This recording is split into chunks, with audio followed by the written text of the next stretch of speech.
Hello, everybody. Welcome back to the Dice Cult for episode 247 of On the Backs of Gods. I am your DM, Jillian. We have our players here today. Same as always, we have Kyle, Matt, Katie, Josh, and Greg. I'll go ahead and give us a little recap, and then we can get back into things. Currently, our party is on the hunt for a relic called Dane's Life. It is a sword that, once removed from its sheath, it must kill somebody before being put back in said sheath. We are planning to take this item, suck all the energy out of it to make Roshan big and beefy so that we can make a ritual happen and it be better than if that was not the case. So that's currently the goal, is find this relic. Uh, Lucky or unlucky for you, this relic is in the Underdark, and that's where you are currently. You are looking for a Fomorian stronghold called Phase Tomb. This was the last known location of Dane's life. It was said to be wielded by somebody of the lineage of Moonshae, which is a Fey lineage, and the Moonshaes were in a constant battle with the Fomorians. Um, they probably also didn't like being cursed by them and turned into horrible, twisted abominations, and the wars continued. Um, but it was said that there was a final battle there between one of the last of the Moonshae or the last of the Moonshae. So says the journal that you read, that this Fomorian had gone and killed the rest of the Moonshae. But that they had a big battle and that she struck down uh, the Fomorian, but that Moonshae also did not make it out of the encounter. And that was the last place the sword was seen. And that's where you guys are. You guys are at Phase Tomb. And this place is picked fucking clean, boys. She's empty. The only thing that's keeping your spirits even vaguely high is the fact that you spoke to the horniest goddess in town, and she's not allowed to lie to you and told you, yeah, the sword's here and yeah, it's cursed. And that's what you want, both of those things. So you guys are like, it has to be somewhere. But you go from room to room, and the pace has been picked clean by treasure hunters for who knows how long. You could see just the remnants of people coming and making camps in here and looting stuff. You've even found secret rooms where people have already found and looted everything inside.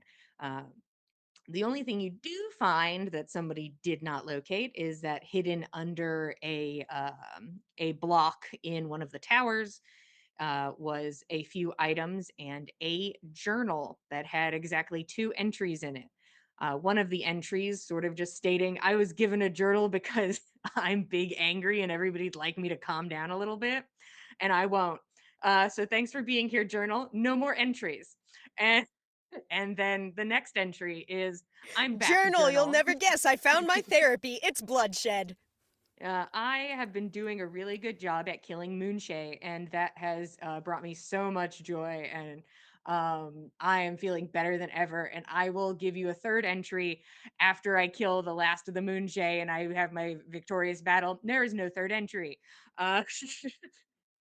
Uh, but you do find some mention of maybe some places that you have not seen yet in the journal, and that's where we currently are. Is you are in this ransacked war room in Phase Two, and you have this journal, a handful of items, and a dream. What would you guys like to do? Well, this journal did mention there were dungeons. I mean, I don't know. It sounds like if more of the places up top here have already been looked through, which it looks like most of them have, perhaps, since this journal was in one of the few places that people have not looked, perhaps they've not thought to look in the dungeon. It's entirely likely that they also do not know the dungeons exist like we didn't until just a few moments ago. Did Perhaps. anyone notice any red rocks Did we? downstairs? I would have to go back outside, I Hmm. think. I didn't think I'd seen any, but perhaps the entrance is disguised just as this hiding spot was. Well, there's plenty of things hidden in this place, so it doesn't surprise me that they would hide something like the entrance to their dungeon. So, how much of the first floor of this place did we get through? Basically all of it, girly. There's some Okay. things like outside, but you're just like, I can see into this. This was a stables. I can Yeah. see into this. This was this. Like it's Mm. you've explored the whole castle. Okay. I think we've explored almost everything that there is, at least above ground. So perhaps we do another survey for red rocks, some bright light, and we can maybe find something. Let's have a look. What's this about red rocks and bright light? I just meant that I'll spread some bright light onto the foundation stones of this place and see if there's any red rocks we've been missing. Red rocks were mentioned in the journal when they were describing the dungeon. They said the red rock of the dungeon. Oh, okay. Yeah, they mention perhaps it's more suiting to bind them in chains, cast them into the red rock of the dungeons. I just picture Keld in the background with the feather doing that thing where you make like a pencil look wobbly, and he's like, "What are we doing? Huh? I have a cool ass feather, Ooh. losers. Sorry, what? We got what we need. Let's go home. This is all Watch this Roshan shit. should need for his ritual. You ooze the magic from this, Roshan." It'll be plenty. I'm sure there'll be left over. It's just me And then I can use squinting at feather the fall. entries like I can't. The text is I so can't- small. I can't read. I can't find this detail, so It's okay. You all know about it now. You Hell seem yeah. to be interested in finding red rocks. Where are we looking? Around Denver. Okay. I have Fen been just wanting starts to see a marching. show about that. Yeah.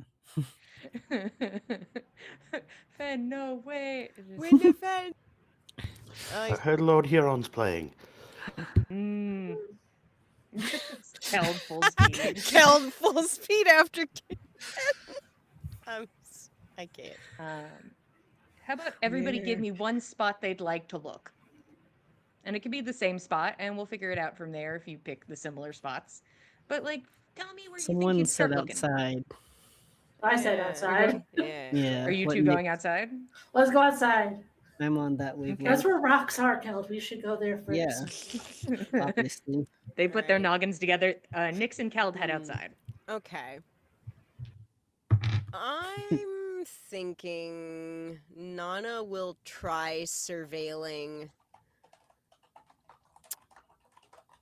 probably one of the centermost rooms of the castle, with the reasoning being like, if they really don't want the dungeons being found, they'll probably want it furthest from the walls, so close to the center of the structure. And then maybe like hidden underneath some floors, or, tucked behind a corner or something. Cool.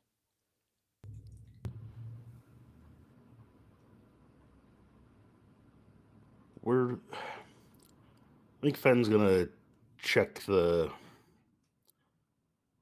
just generally stroll around and look for murals or anything on the walls that might be painted red. Like, I don't know if there's depictions of anything, and it's like, oh, this one's a sunset, and it's got lots of red in it. Maybe there's a hidden push the brick, whatever. Gotcha. Roshan is going to look inside at the foundation and see if it changes from a regular gray stone to red anywhere. Okay. So let's have everybody roll me perception checks. Nix and Keld, because you're in the same area, you can make one of you have advantage if you're so inclined.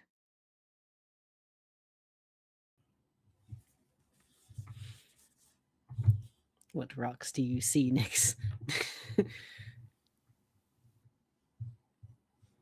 So don't tell me yet. Oh. Well, Don't I don't know y'all's modifiers off the top of my head. Because I'm just gonna go to each person and we'll talk about stuff. Nana, let's start with you in the middle of the space. I got a nat 20, boss. I don't. Fuck. There we There go. it is. It's one of I the weird trust critical you. role ones. I trust Wow. you that it's a nat 20, which adds up to. Adds up to 34. Mm, Well, Jesus. you start pacing this place. You're like, okay, this is where I think the middle is. And it's very accessible and also maybe a little like, not super obvious. Is like, you're like, okay. And you are pacing this area and it's like, wow, I'm not finding Dick. jack right now. But you are currently doing your best. Still Okay. looking. Okay. Fen, what do you got? 29. Okay. You are pacing around like eyes on the walls. You and Roshan are like on opposite walls, like slowly moving around the place. Uh, your eye catches something that looks like some sort of design on the rock, and you turn to look at the stone. It's a drawing of a dick. So this is now the second one Fen has acquired, and he's like, this place. Well, when you get a whole bunch of adventurers over multiple millennia. I think Uh, Jester was here. And Roshan, what do we got? 24. 24. There's a couple moments where you're like, are these rocks red? Are these stones red? And you're like, I can't tell if this is more of like a maybe there was a bit of a little blood splatter here scenario, but like it's an area that's caught your attention and you're like, this at one point could have been red. Mhm. So you've found a spot to focus on. Nyx and Keld, what's our number? Is Cal giving me advantage? Yes. Okay, then it's a natural 20. Otherwise, I had a Yes! natural 1. Oh, Nice bud. balance. It's the pink and the blue die. Pink always loves those ones. You two step outside and are like, well, okay, and start walking. You have a larger area to cover. Rocks. I had an opinion, and then I think that opinion changed when I started thinking about the situation.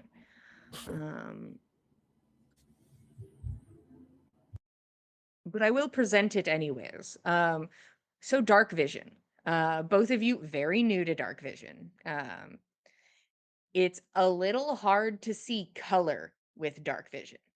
I'm assuming the people inside went like, oh, we can't see. Roshan has a light cantrip. Like I assume the inside team figured out that they can't see color, as they all have had dark vision for longer than you have, which has been like 3 days. So but you are like, I can look around, but there are some things it's harder to tell the color of. So I don't know if you have a Killed way out of here like a helping that. possum. I can't see. I don't know if I have anything to help with that. And you're always welcome to like pull out a torch or go inside and be like, give me a torch. If I could use a torch, that would be great. Yeah. I think I have daylight prepared. Hold on. Watch this shit. Yeah, I'll just cast daylight. Why not? Oh, right. Just Keld, like, imagining pulls out a that. torch and then it's just a huge amount of light fills Huh? the space. I'm Beacon imagining in the Underdark. like that This will be fun, orchestral right? hit This is fine. when the We first have- Ghost of Christmas comes out. This is the only way to see if the rocks are red. So Yeah, squinting. Yeah, it's always good to light a beacon in the dark, I think. Hmm. my -1 intelligence says it's a perfect plan. And Keld's +0 intelligence says awesome. And then you guys high five. High five. We can see now. Yeah. Just a really loud dap, like it echoes. this is good and going well. My The intelligence two is of +2. you. Oh, look at you! I thought it was lower. for Unless, some just reason. kidding. I'm looking at the saving throws. Okay, that's what I thought. It is a +0. I'm like, I know. I thought I knew. But you two start walking around. Uh, I'm assuming at random points you guys are inside and you're like, yeah, and then a daylight spell just erupts through the fucking windows, and you're like, ah, there goes Nyx. Should we That be makes doing sense. that? I'm not there. I'm not there. Nana like scanning the floors. I'm busy. I'm occupied. But Nyx and Kel, you start doing a little perimeter walk. So you are in the Bailey, and then you head outside of the perimeter wall and start moving around there. And you get to the river. The destroyed boats and broken gate all sit atop red rock. The water now not as dark now that you have light upon it.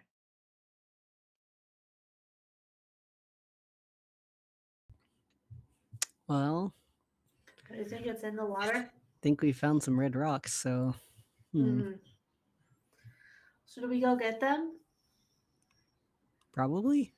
Okay. Guess we could look Nyx around is a like little about more. to jump in. Nyx is Like, like, I, oh. I can just breathe in it and look. Then we can investigate a little Wait. more. Okay. Just in case it's the wrong red rocks. You guys are Listen, going in? seems so. I can give you water breathing. It's a ritual. Pal. I'm just trying to figure out like the layout of this. So I guess if they're really far, we might want to go get them. yeah. And then What if I just like strobe the sunlight a couple times? Do you think they'd notice it and come running? I don't know if they know where we are exactly, Okay. but I like that idea. so there's the fort and the river's touching it. From where you guys are, it has like it Okay. looks like at one point, because you're now looking at the area with light, Mm. it looks like at one point boats could have been docked around here. But there's Yeah. a lot of fallen rock and like rubble, so it is harder to have noticed. But it looks like at one point this could have maybe been an entrance, or at least some sort of docking area. Okay. I guess we should go get them, and we Let's can go, all yeah. investigate. What if it's You guys head back trapped? inside. Yeah, because what if they have found something already and we're just playing in the river? Honestly, They're in the dungeon and you guys are splashing around. We're just having fun.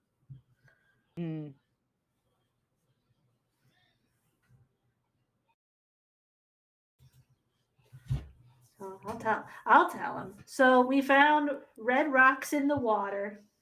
Oh. All right, in the river. Yep. Interesting. Kel, Looks look what like- I found.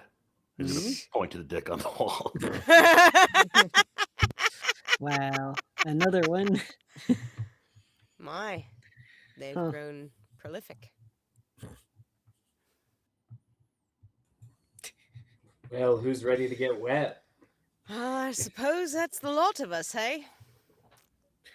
Yeah, Let's see what we can find Nick around the almost river. just jumped in the river, so Listen, I won't drown. It won't matter at all for Nyx. I It's mean, she just won't even be wetter swimming. than usual. Yeah, she's already wet. it's Yeah, true. It's normal. So you guys march over to the river. Uh-huh.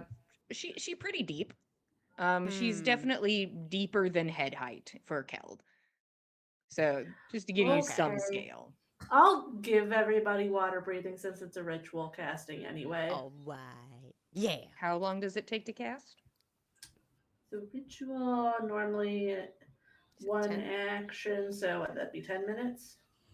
Yeah, 10 Do in a minute or you- whatever they say. 10 They're minutes. like Yeah, whatever. 11 10 in a minute. minutes. I cast it while we're Whatever. walking. Yeah. Okay. I can walk What and does it look cast. like when Yeah, it's like, do we the need to do party is anything for gifted it? with water breathing? I think it's a terrible time for everyone, and she gives everybody some strange combination of moss seaweed snack to eat, and it gives Mm. them gills. Mm. Oh dear. Okay. It's a Here you mixed go. imagination. I have to Okay. roll each one individually. Here you are. You want it? Okay. Are we supposed to eat Mm. them or smoke them? So these ones are edible. Oh. All right, I'll go Hardly. first. I'll go Not a first. glancing Oh. at Kel. And Fen having poison resistance will take one for the team just Everyone's to Hell watching. yeah. see if this is safe, because we all know not to eat things given to us by Nyx. Yes. You eat it, it's gross. It's Mm. nasty. And sometimes it takes a minute for terrible things to start doing things to your body. So Mm. you'll at least be first and maybe can alert people that you're like, my body's fighting something. Mm. Yum. Nyx, how is Keld so good at this and you're so bad at it? Well, I don't know. She goes about it in a different way. Mm. Yep, that's one way to put it. Mm. Listen, I You don't know all if I can enjoy- make Uh. this taste good. You enjoy a little snack. Mm. Little kelpie snap. Hi, it's me, Jillian, here now. Get out of the way. All right, so here's what's up. There's not a lot of rules for armor and water, and I'm making choices. If you have on heavy armor, you will sink right to the bottom. Do not pass go. Do not collect $200. If you're wearing heavy armor and go into water that is deeper than you just sink to the bottom. And because you can breathe, I'm assuming you could maybe march through it with some strength checks. Getting out could be difficult. With a medium armor, you would need to roll a strength check to see if you are capable of swimming with it on. With a light armor, I don't care. I do have medium armor on. Hmm. So you have to decide if you want to risk not being able to swim in it or just taking it off. Up to you guys. Well, I had a thought. Nana, if you hold on to Keld, and Keld, if you take this immovable rod, and every time you step, you move a little forward, and then you've got the rod to hold on to, you can pull yourself across without being swept away by the current. Okay. I'm That just could not help. going to wear my armor while we're in the water. I assume this dungeon won't be underwater, and if it is, oh well. Hmm.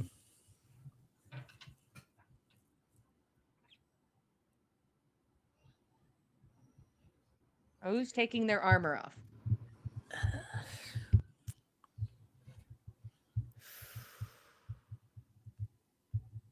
Don't worry, you'll be able to breathe for like a whole day if you need to. Cool. That is useful. Keld's keeping his on. Okie Think. dokie.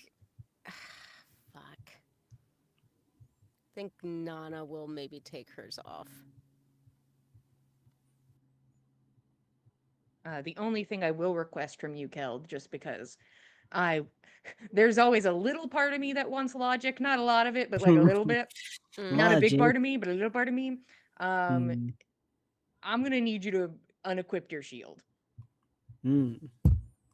Why is I that? just because I think that would be too difficult unless you're not like doing this rod scenario. Hmm. But it I just see. sounds really difficult to have your shield out and go, here I Yeah. fucking come. Just carrying so many things. Yeah. Yeah. So if you are wearing your armor and you have a shield, one of those has to go. But if you've removed your armor, I will allow shield in play.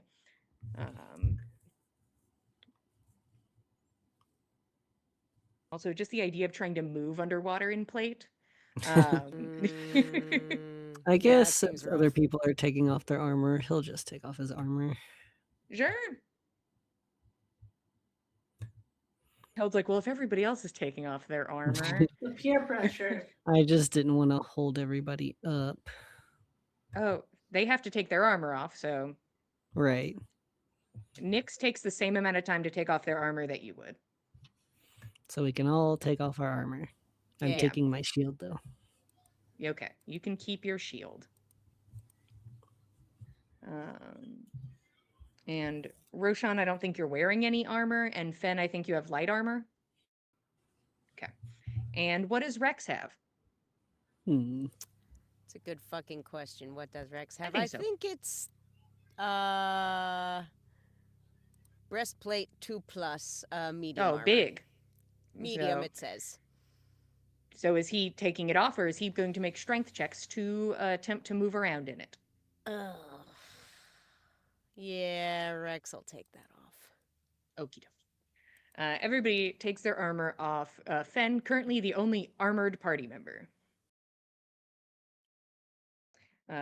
Just Fen just like treading water. He's like, come on, guys. You can Come test out on. your gill. Test your gills out while we're doing it. Ooh. Fen has breathed water before. He didn't enjoy it then. I don't think he's going to enjoy it this time. No, it's a nightmare. It is a horrible sensation. This is normal to me. I don't Because know your what you're talking brain about. is screaming at you the entire time, please don't do this, don't inhale, don't do it, don't inhale. And you basically have to wait till you run out of breath to take your first breath because your brain just kind of won't let you. And the panic sets in, but then you can breathe. It's like inhaling the texture and weight of water, but you can do it. Instead of me doing what I was just about to do, how about people who've just taken their armor off? What is your armor class currently? A nice 13. Same for Rex. Nana's is 15. 16. Okay. Nyx is that. so sturdy. Mm. You guys are fine. Just a little swam.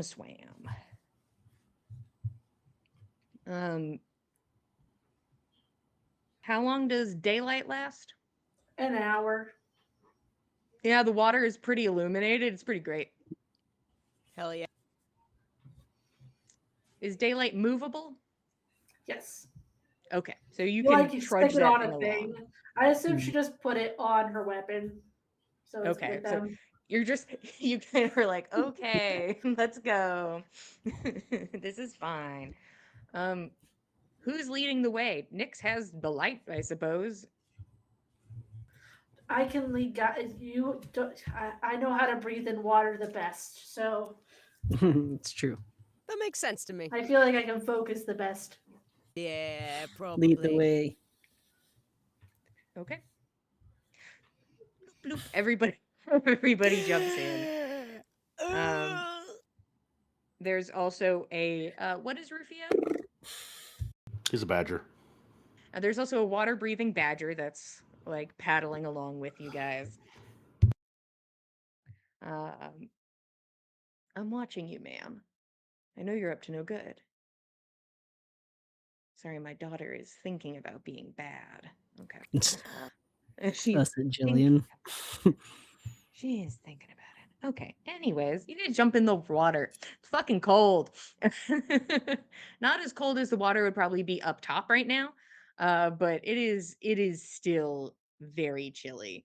So if you guys could roll a constitution saving throws for me, having jumped in.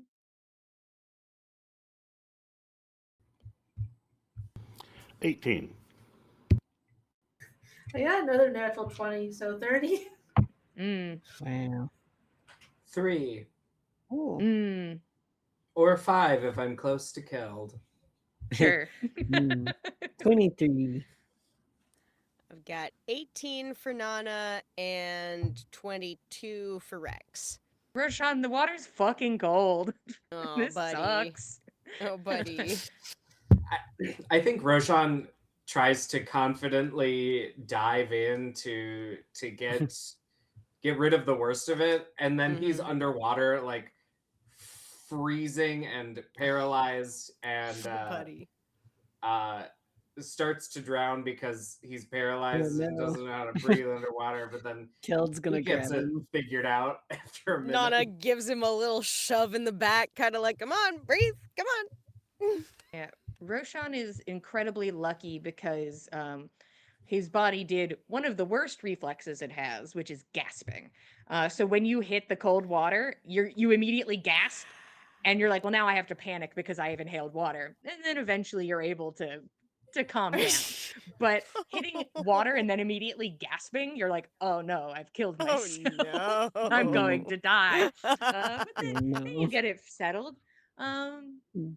no negative effects. You're just really cold. Mm. If you stay in here for an extended period of time, though, you will be rolling with disadvantage. I will say, if someone did graffiti of me right now, we'd never find it, even with a very good perception check. Blah blah blah blah blah. Oh, blah blah blah blah blah.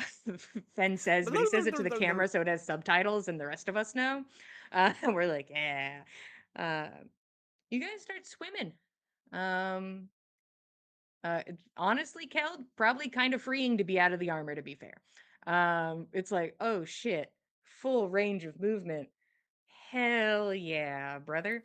I can Uh, lift my hands over my head. I'm unstoppable. I haven't swam like this in so long. Held. You don't feel alone in the water. Oh no. Because I've got my friends with me. As they swim ahead of you, it feels as if something is following you from behind, something Oh, moving in no. quickly.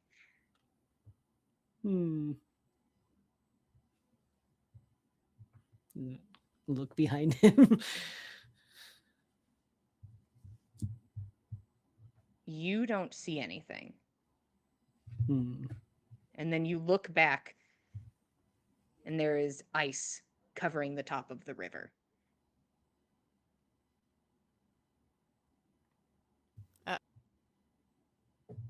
Huh. I think he'll try to get people's attention and point. They're gone. Oh. Your lungs are starting to burn. Oh no.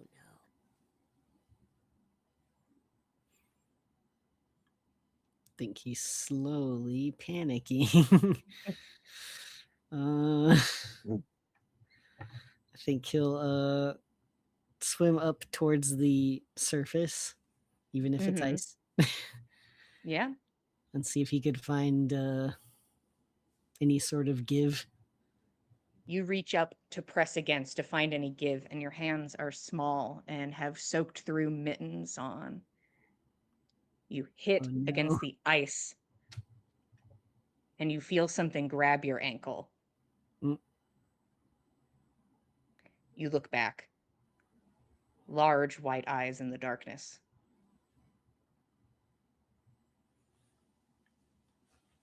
And she smiles.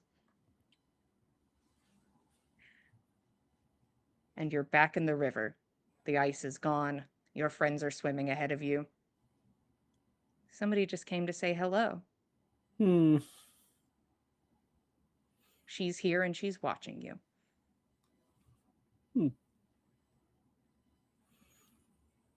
I think the realization will sink in.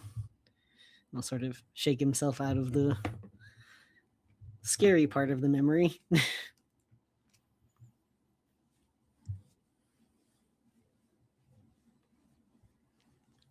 And you push forward, Hmm.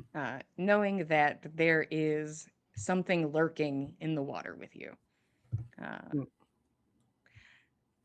Nix, you're leading the way. How about you give me a perception check? Okay.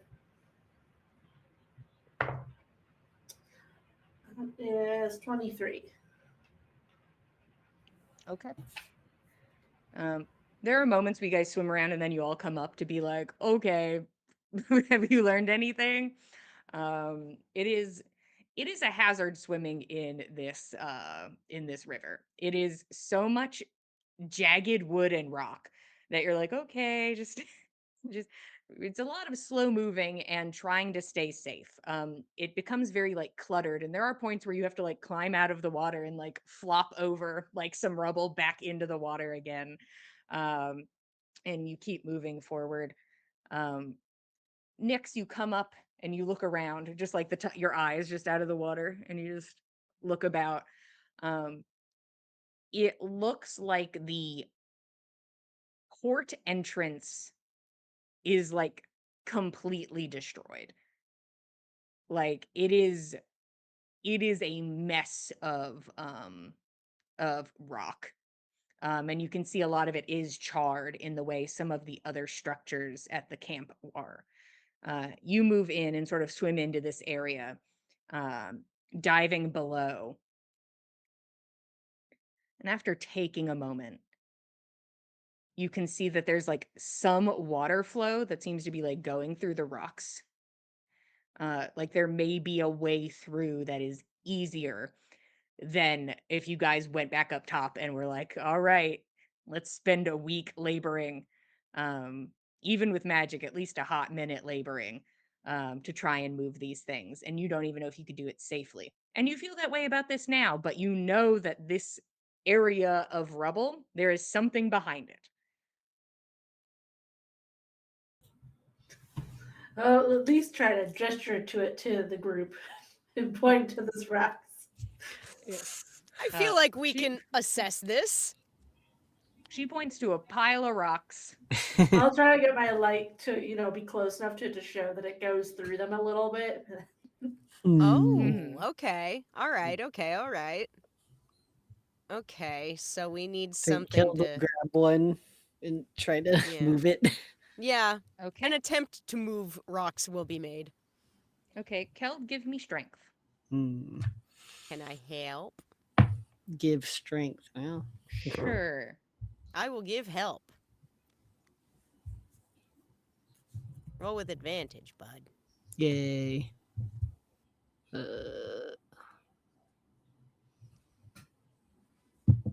Pew.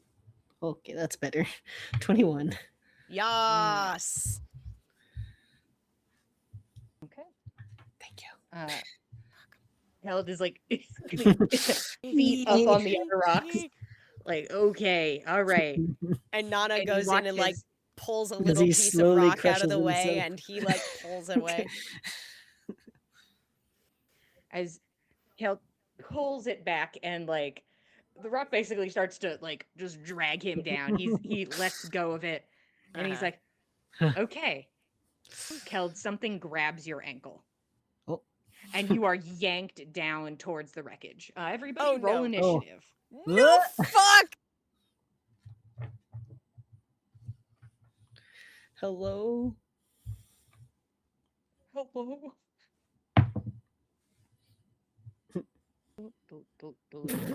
Well.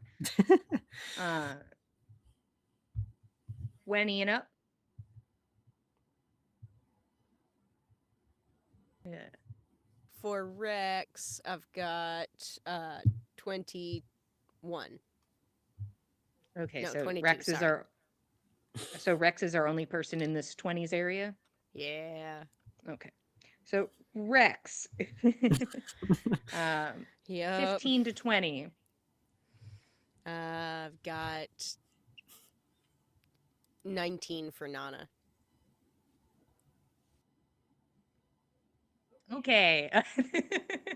10 to 15. I'm done for. 14. 11. I also got 14. Hmm. I think Roshan probably has a higher dexterity than Nyx, but I could be mistaken. You can go first. I was Sure. distracted showing the rocks. Okay. And I guess Keld, what do you got? 3.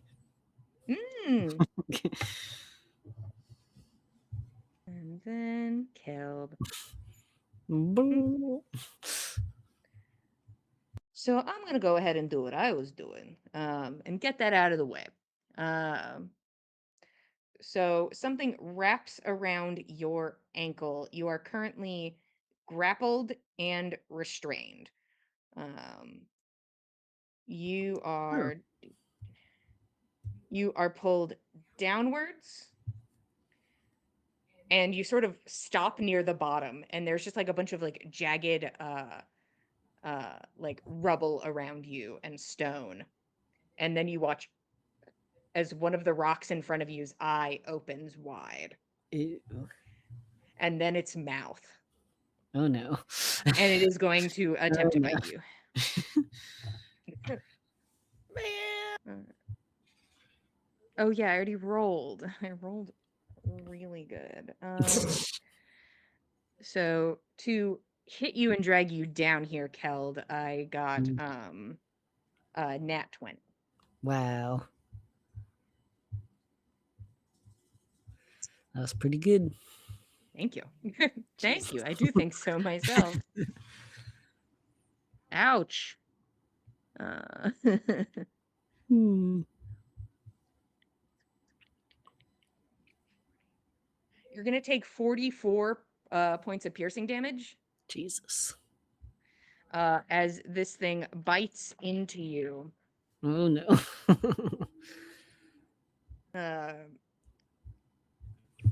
That's where we'll start.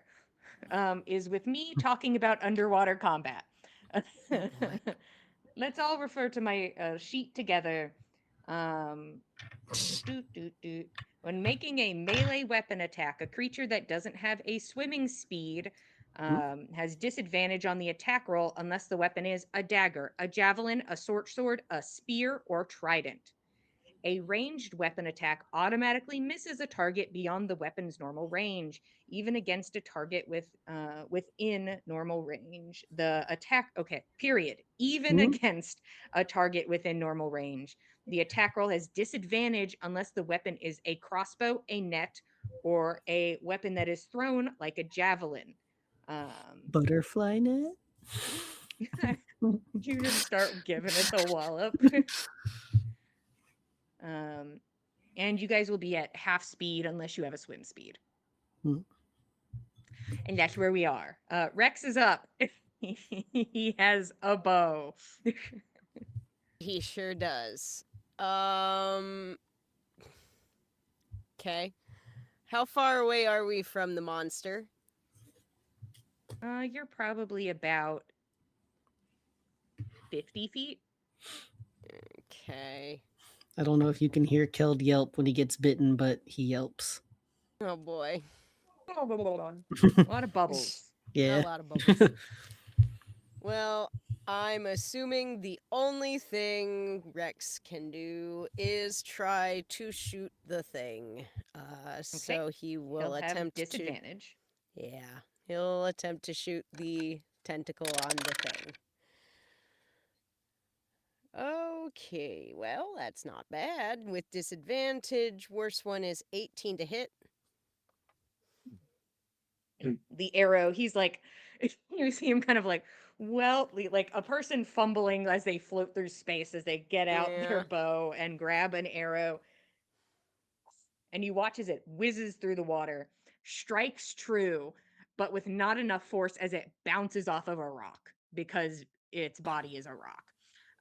So it just does not strike hard enough to pierce it.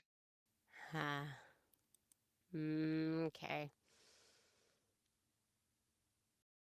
Is that everything from Interesting. Rex?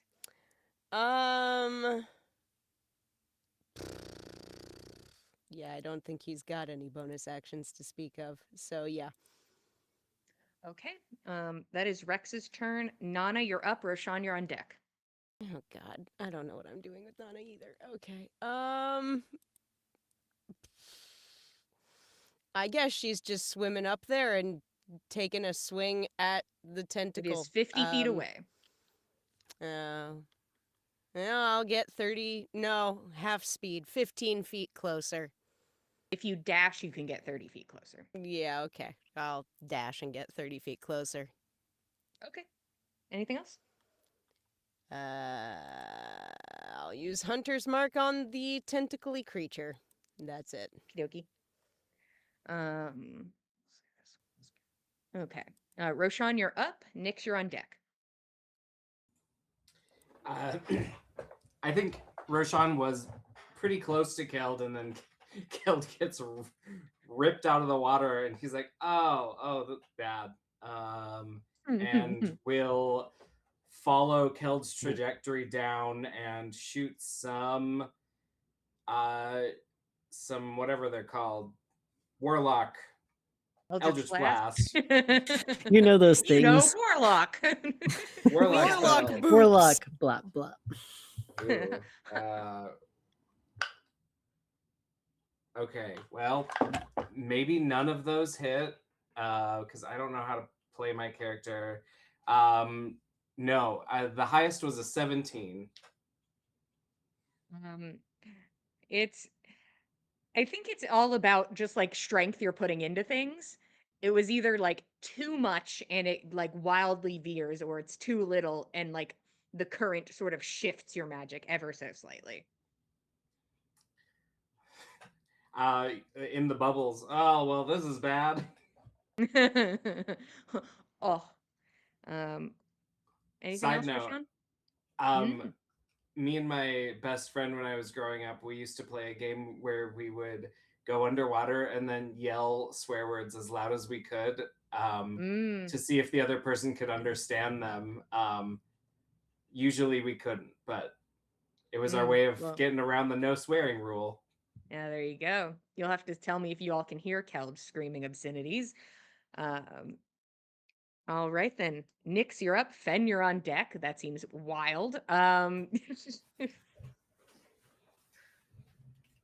So my first question, because of related to the whole talking underwater, do I need to worry about verbal components to these spells? I'd say you can do verbal components. It just sounds like blah, blah, blah, blah, but it's The magic still, doesn't still have to verbling. understand what you're saying. Wonderful. Did past Jillian maybe rule it in a different way? I'd believe it. I'm not talking to past Jillian today. But present Jillian's pretty cool and chill. She's no future Jillian, but she's pretty cool. And with Nyx's small brain, who has cast blood on many a construct, will only realize they are constructs and cannot be casted upon. Does this seem like a construct to her? How about you roll insight to tell me if you think this is a construct? Yeah, that'd be great. That is a 21. You sort of stop for a second. You're like, okay, hold up. The eyeball kind of looks squishy. The tendrils also kind of look squishy. And you can see when it moved, the kind of like rock plating on it shifts a little bit. So you're like, okay, this looks like it's at least made out of natural items. So it could still be a construct, but you're like, if they did, they made it out of flesh. That's a possible blightable creature right there. That's what I call a blightable creature. So I will cast it. And Nyx has a swimming speed, so she is going to get 30 feet closer. Okay. Okay. I need to do a con save. Yep, DC 20. That would be a fail. Well. Sorry, I need to find all my D8s.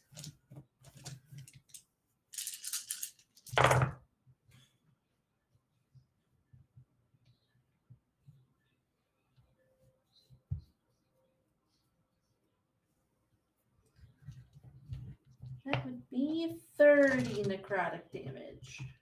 30 necrotic, okay. Yes. It doesn't happen to be a plant creature somehow and fully withers it away. But it takes max damage, does he? You don't think this thing's a plant. Dang. Sorry, guys, I tried. But that's okay. It looks like that hurt. You watch like black veins sort of like creep around its eyes. That looked like it was a hefty blow. Great, I'll pursue. Hefty blow was my name in high school.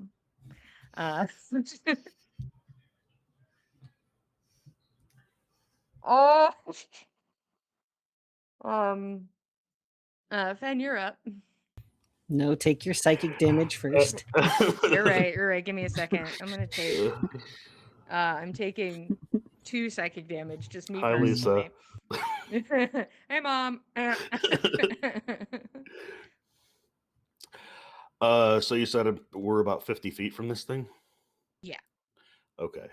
So with Dread Ambusher on the first turn and bonus action dashing, Fen's movement speed would be 100. So Fen is going to draw his short sword, the defender short sword, and he is going to close ranks with this thing and So take. even with your speed halved, you get 100 feet?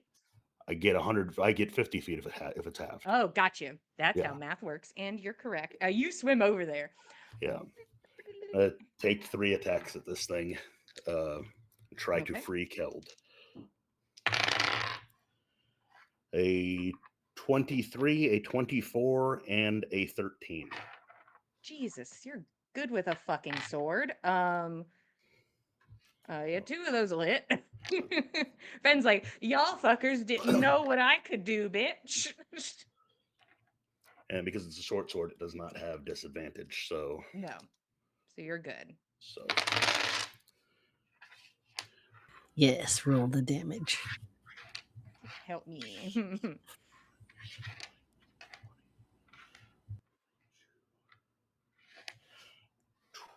23 points of damage with one of them, and 6 points of damage with the other. Okay. And that is all Fen can do. Okay. Fen bulldozes ahead at full speed and just comes out with a sword swinging and starts like slicing at this thing. It's the creature's turn. So it's gonna go ahead and One more point of damage from the Dread Ambusher damage. I'm sorry. You caught me before I did anything, so I'll accept it. Be very funny if that killed it. But I'm like, oh no, my action economy. But this guy is going to continue as is and bite Keld. He is restrained, so I have advantage. Quit that. I shan't. Well, that's not very good, but your armor class is also not very good. And a 16 will hit you, correct? How exciting. Yeah. This is the reason why she put the dungeon underwater. This is the whole reason. She wanted to be She able to found hit a way us. to hit Keld. Jillian just wanted Kel to be naked. Wow. She I ain't said even you could have denying. kept it on. Yeah. I'm sure you could get that kind of fan art. Go ahead and take 22 points of piercing damage. And then I'm going to make a tendril attack against Fen. Uh-oh. About to get swooted.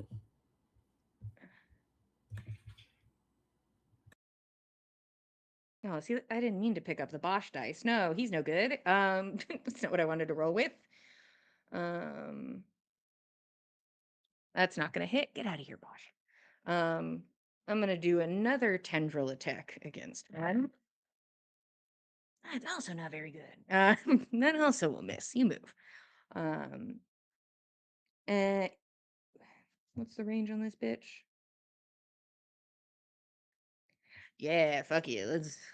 We ball. 2 of them went against Fen, so now we have 1, 2, 3, 4. Roshan. Roshan, you're swimming forward. You're like, here, I'm here to help Eldred Blah. And as one of the tendrils strikes out towards you. Ooh, I don't think a 10 hits you, does it? For once, no. Roshan, you say no and sort of like smack it away. You're like, stop it. No, not He's living a me. magical girl fantasy underwater. Something touched my leg. Something touched my leg. No,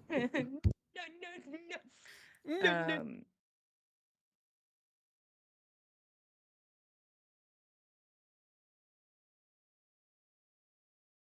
Jesus fucking Christ.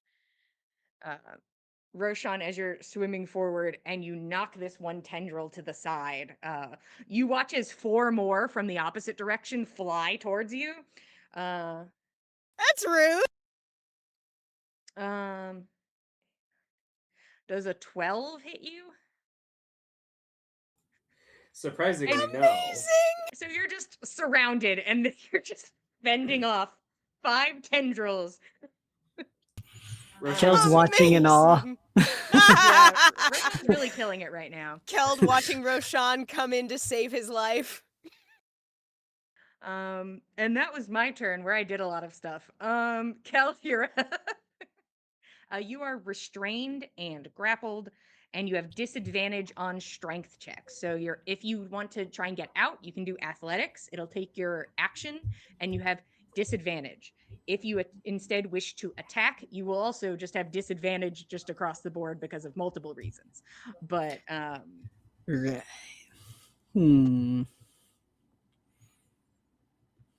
Well, then I think we're just gonna try to attack. all with right. that disadvantage. Yeah, disadvantage swang sword. Swang it. Ooh, all right. My low was a 17, so 17 plus 9 to hit, 25, 26. Yep, that'll do it. Let's see. Get hit.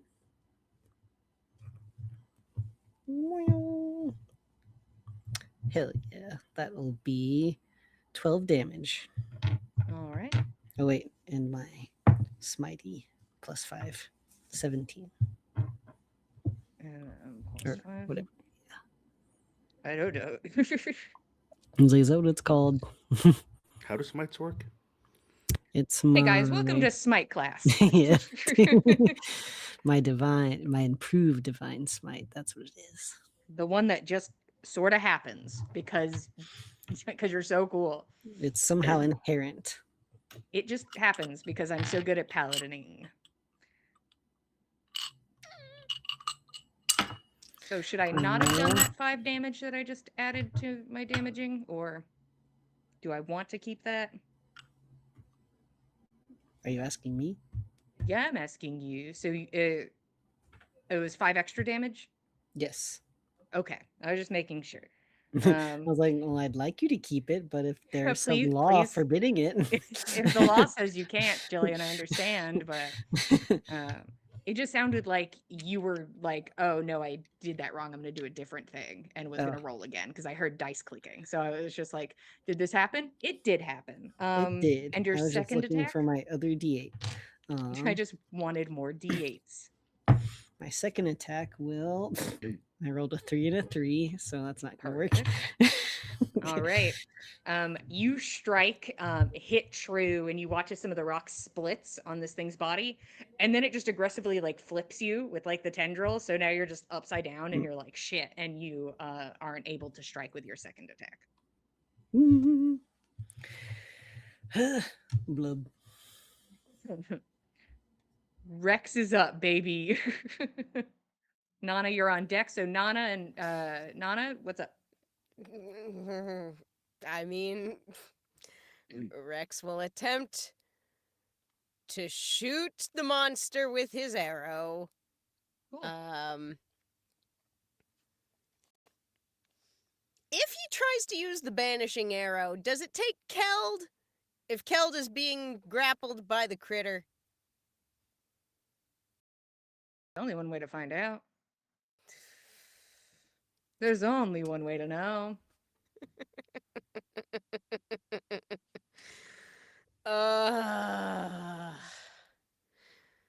Fuck.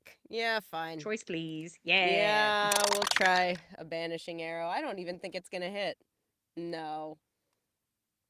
Oh, it's definitely not going to hit. No, it's just a 10 with disadvantage. So He's like, I am not figuring out how to, he's like, I think Fenn's onto something because I cannot get this bow and Yeah. arrow situation to really work for me. at all. Anything else from Rex before Nana jumps in? Rex has nothing else. Cool. I guess Nana's going to try to close distance. Can she do that this turn and still act? How far away am I? Honestly, I'll give you that extra 5 feet that you're going to be short. It's chill. Thanks. I'll just float my way there on the current. The current just pushes you a little bit forward, and you're like, ah, amazing. Oh, thank God. Okay. So, in that case, Nana's gonna get up in this guy's business and,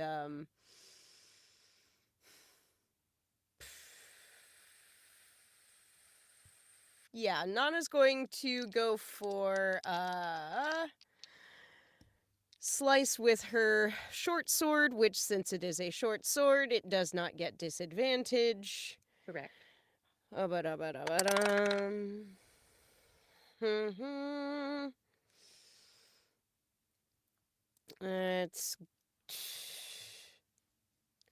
22 to hit. 22 will hit. Brilliant. That's nice. In which case, I would like to add some stank onto it. Sure. Gonna do a goading attack. I need a wisdom Okay. saving throw DC 17 from the creature. I'm assuming it does not have a wisdom that high. Nope, it fails. Aha! Cool. In which case, you're its current focus. If it tries to attack anybody else, disadvantage. Exactly.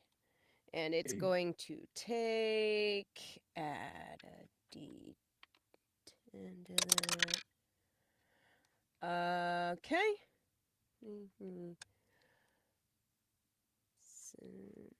18 points of slashing damage. You stab it right through the eye and it dies. Ooh, okay then. And there's another one about 50 feet in the other direction. All right then. I guess we're gonna start Well, I don't have any more movement left. She thinks about it. I'm sure thinking about it. I sure am. I'll use my bonus action to move my hunter's mark onto the other critter. And that's it. Okay. Roshan, you're up. Nix, you're on deck. Roshan will follow the tendrils that are surrounding him. Is it Perfect? Is it squid-like? You kind of roboted out for a second. Could you ask again? Yeah, sorry. I said Roshan follows the tendrils to this other guy, and I asked, is it more fish-like? Is it squid-like? Is it rocks with tentacles? It's more like rocks with tentacles, right? Is kind of the vibe. So I guess closer to squid, but much more rock with tentacles. Okay. Well, Roshan's got a single good attack against rock. And so he will throw his arms out to the side and do a big clap in its direction and send a shatter toward the other one, the one that's still alive. And if it is made of inorganic material such as stone, it has disadvantage on the saving throw for Constitution 18.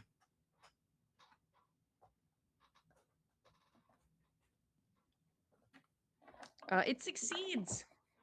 Oh, great. Truly so it takes shocking. half of 12 damage. It takes 6 damage. All right. And its ears are ringing. And Roshan shouts obscenities.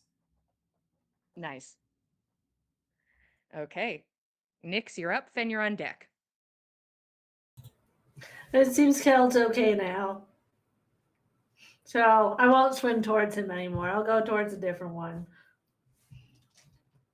And we'll use Blight again. That. Listen, guys, I considered for half a second how fun Call Lightning would be, but I'm not going to do it. You see the glint in Nyx's eye. You don't know what she's saying, but she was thinking about something. It fails the con save. Okay. 4 damage.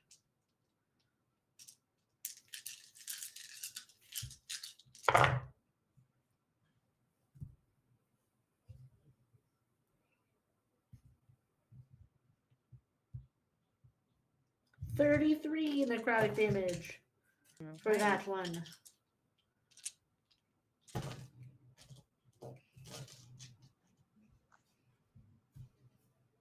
Anything else, Nyx? No. Okay. This is a great time. The water's such a fun place. It is pretty cool here. Fen, you are up. Keld, you're the next player character on deck.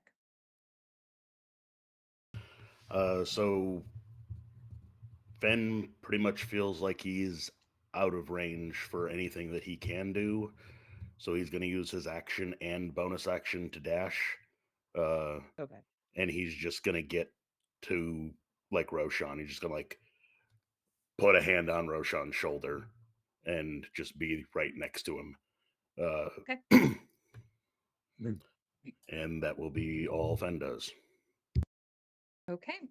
I'm going to tap my dice against the thing that's supposed to make my dice not be bad, and then I'm going to roll.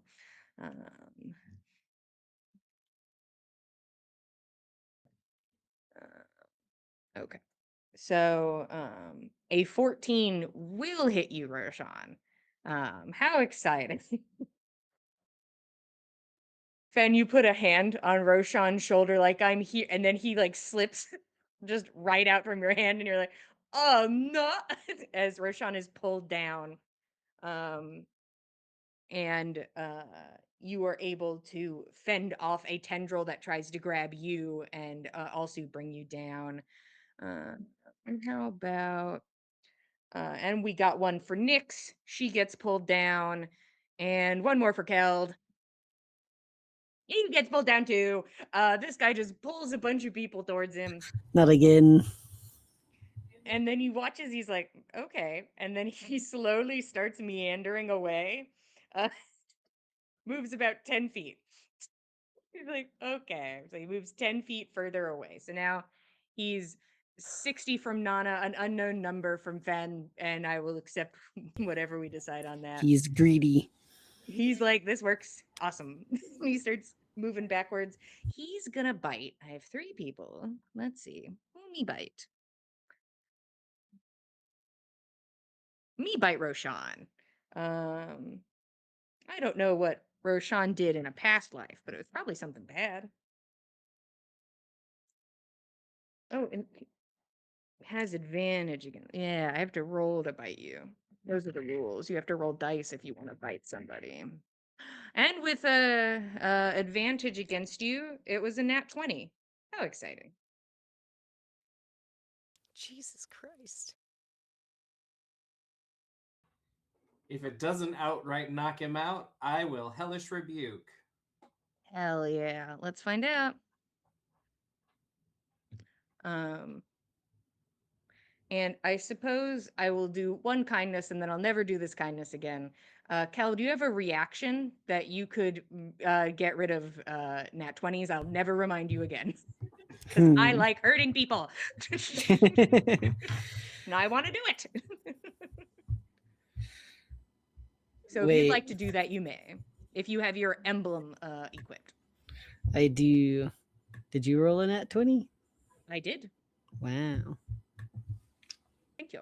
And now It's I guess I advantage. didn't. Oh, I don't think you have to roll against me. Oh. The emblem just does, you negate nat 20s with your emblem. Oh, okay. I thought you, sorry, I was thinking reaction attack for some reason. You're like, I'll attack. I was ready I'll hit to, I him. was ready to fucking punch him. Absolutely. What do you want, Jillian? You want me to do? So here's the thing. You could either use your reaction to Sentinel, or you could use your reaction to negate the nat 20. I will accept the boon you've given me and negate that nat 20. Okay, so it's just going to be the normal damage then. And I rolled pretty good. Um, mm, take 27 piercing damage, Roshan. Ouch. And a swirl of black flame will punch into its mouth where it bites Roshan. And I need a whiz. It got a 2. Take 22 fire damage. Ouch. Let me read something real quick. So 11 damage. Very good. As everything fully submerged in water is resistance to fire damage. You all learn this right now. Hell yeah. Hooray. Is that the end of its turn? Yeah, it's my turn. Oh, okay. Sorry, go ahead. Oh, no, that's my turn. Fen will use his reaction to move towards the thing. He would normally get 15 feet towards it, but I guess we're having that. But You rounding get closer, down, and okay. you get closer. All right. And Keld, you are up. You are right next to it. You are grappled and restrained. The same rules apply.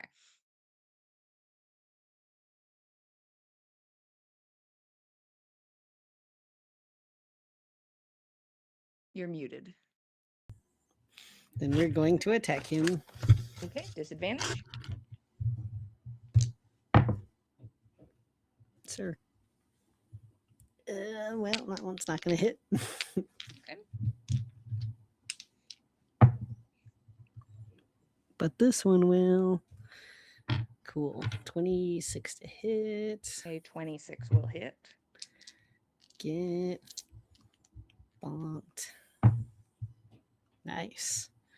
20 points of damage for him. Okay. Hopefully that stings. He looks like he's hurting. He's like, he's like scuttling across the ground. He's like, okay, whoa. The eyes kind of like shifting side to side, like, ooh, hey. Oh, that's a spicy meatball. Okay. Yeah, if this thing had like emotions, they'd probably be present. But I don't think it does. It's a rock with an eyeball is kind of the vibe here. It can feel pain, but I Then doubt we it will can bonk feel the rock. ennui. Yeah, anything else, Keld? No, that will end my turn. Okay. Rex and Nana, you're up. I mean,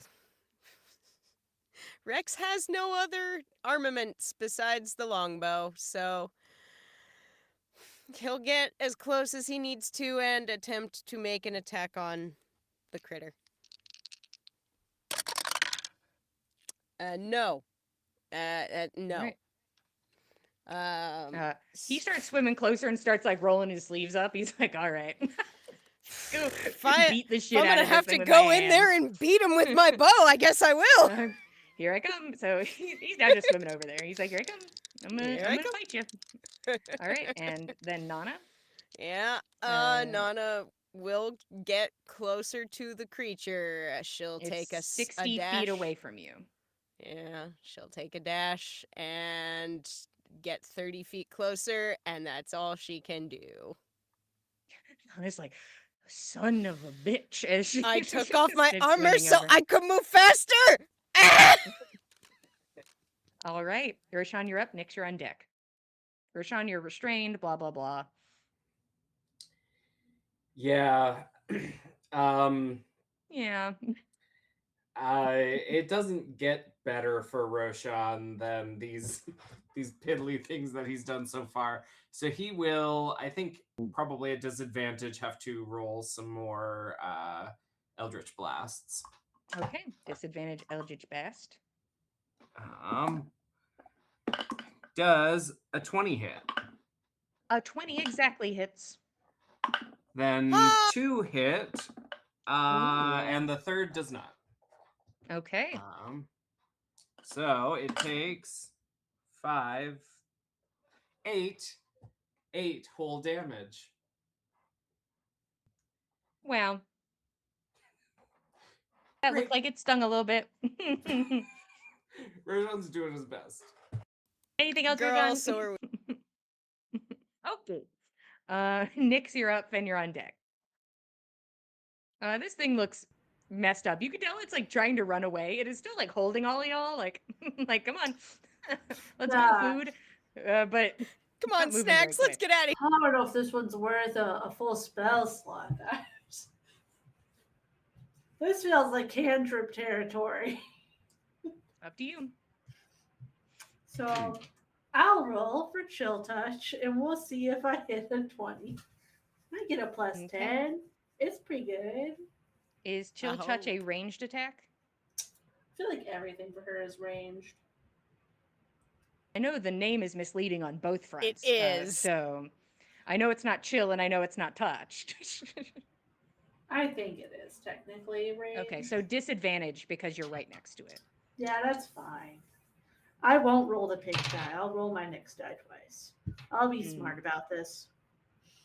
Okay.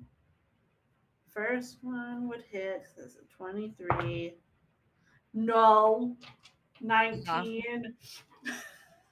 The Bruh. same thing happens to you that happened to Keld when he went to swing on his second attack, where it just flips you upside down and your spell just goes wide. It goes, no, stop that. Stop being spicy. Do not fine. do that. I'm going to try to hit it a little bit with my reaction spores. Okay. Hell Con save? DC, yeah, DC 18. No. No, it doesn't hit, or no? No, it does not save. Wow.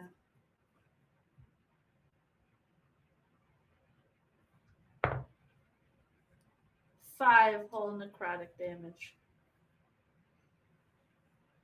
Yeah. Ouch. Ooh, It's just ow, Nyx ow, and ow. Roshan like, we're trying. I did really good, guys. Okay. Fen, you are up. Keld, you're the next player character on deck. All right, so I think Fen would have moved 10 feet closer with his skirmisher reaction because he's got a movement speed of 45. Half of his movement speed can be used, which rounded down would be 20. Half of You that can get would over be there 10. if you want to. So, okay, bonus action dash to get there, to get another hand on Roshan, and make a couple attacks at this thing with the short sword. Sure.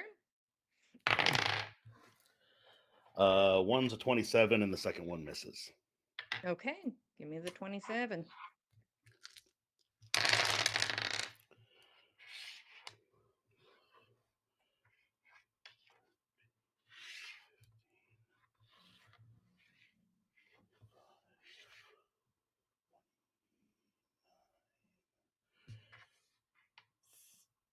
Uh, 32 points of damage. Yeah, how do you kill this thing?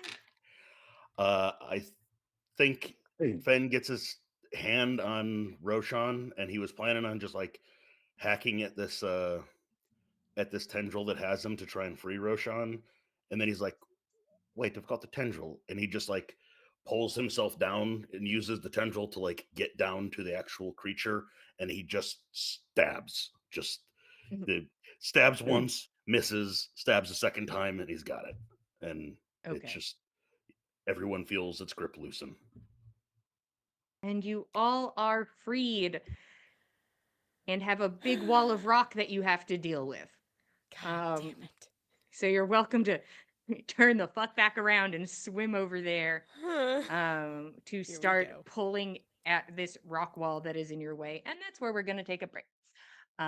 Thanks for being here. How about you go get a snack and a drink, and we'll see you guys in 10 minutes. Thank you, 10.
Hello, everybody. Welcome back to the Dice Call for episode 247 of On the Backs of Gods. We just took our 10-minute break. The party is looking for a sneaky entrance to get into this dungeon area of the stronghold, hoping that they are on the right track. But first, they must be accosted by nasty rocks. And but that's okay because they killed them, and now there's maybe no more nasty rocks. Cannot confirm or deny if there are still more hanging out. But you guys decided, most of you, to take off your armor to take this little swim. So you hope that was the correct choice after getting a little wallop, just a little. But this is where we are now, is you guys are at this area where Nyx thinks there's a way forward, but there are some rocks in the way. So I want to know how you guys are getting through these rocks, because I'll tell you, it looks dangerous. It looks like one wrong move, more rocks just fall down, and you're underwater. So, uh, is there anything you would like to add to your attempt to finagle rocks? Or is it just, I'm very strong, we're moving rocks? This isn't a skill challenge. This is just me asking if you guys have any way to make this safer. How, like, do we know approximately how thick stones are? Because I have stone shape prepared and could make something with rocks. You do not know how, like, Mm, deep this issue is. well, I can test about 5 feet worth of it and see Okay. and make Yeah. a little tunnel. So you're going to just make like an indent of Yeah, 5 feet. I'll do it. Yeah, I'll use spell it's slot. neat. It seemed deeper than 5 feet. Yeah. Good to know. If it looks like we're going to need to do like a water bucket brigade, except with rocks in the opposite direction. I think Roshan would station himself near the front and use a combination of mold earth and control water to pick up the rocks that are uh, the loosest and least likely to cause a catastrophic collapse. If Keld, and I assume it would be Keld, is moving big stones, Fen would be ready with the immovable rod to, like, when he pulls a little bit, set the rod so like stone doesn't fall back into place, like just as a progress capture. So every time he pulls a little bit, he gains a little bit and he doesn't lose any. Okay.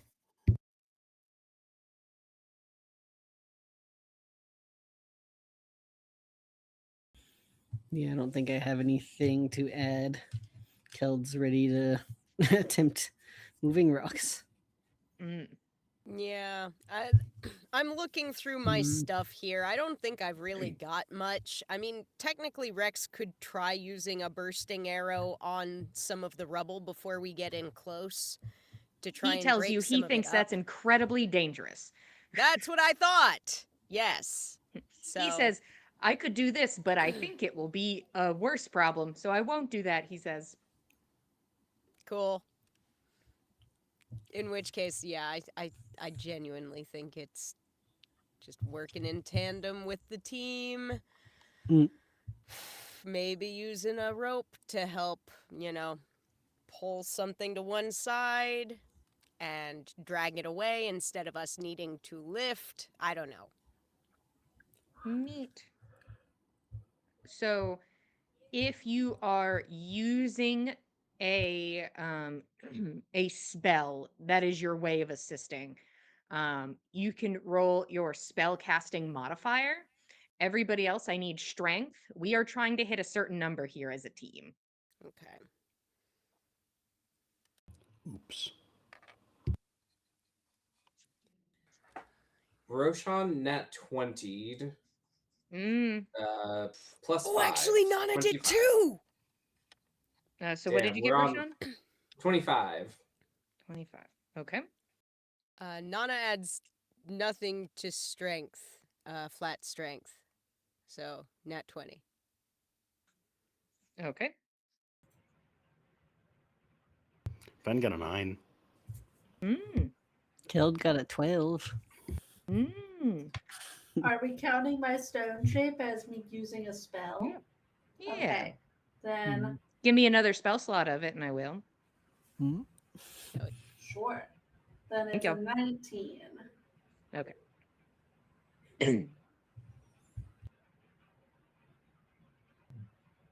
Y'all crushed the number. You blew the number out of the fucking water. Woo! Nana and Kel basically had the number by themselves. They're like, we got it, we're good. Moving things just manually maybe is the way. And then Roshan's like, watch this shit. And then We also have a badger. I don't know how a badger digs underwater, but probably Mm, better he's than here. most of us. Yeah. mm, I He's was here. assuming during the combat he was sort of like, I'm gonna help, but like was like trying to swim fast, but it was just sort of making him like slowly turn. So he's like, shit, I'm coming. I'm coming to help. I'll And he figure just this out. just sort of spun for a while. Yeah, I didn't think there was anything he was going to do in combat. So Yeah, so he was just spinning. even if he was a great elk or a dire wolf Mhm. or something like that, I don't think he was going to help in that combat. Yeah. Not but unless you he was guys, something with a swim speed. it takes you guys a while. Like this is a task, especially because you're trying to keep it safe. You are trying to prevent things from getting worse. You're like starting to be like, okay, I think I see something ahead, which is like somebody has to like lean into this area that's been exposed and like look and be like, okay, yeah, you can probably move that next. And you get to an area where it looks like a small opening appears and you don't see rocks behind it. Oh. But it gets Okay, to a we're getting point somewhere. where you think if you move any more rocks, you're going to have a problem, especially because you don't know what's on the other side. So it is a single file, having to like grab the rocks and like pull yourself forward, tight squeeze scenario to get through. Mm. I'm going through. Yeah. We'll get on through. Okay. What's my marching order? So it's Nyx at the front.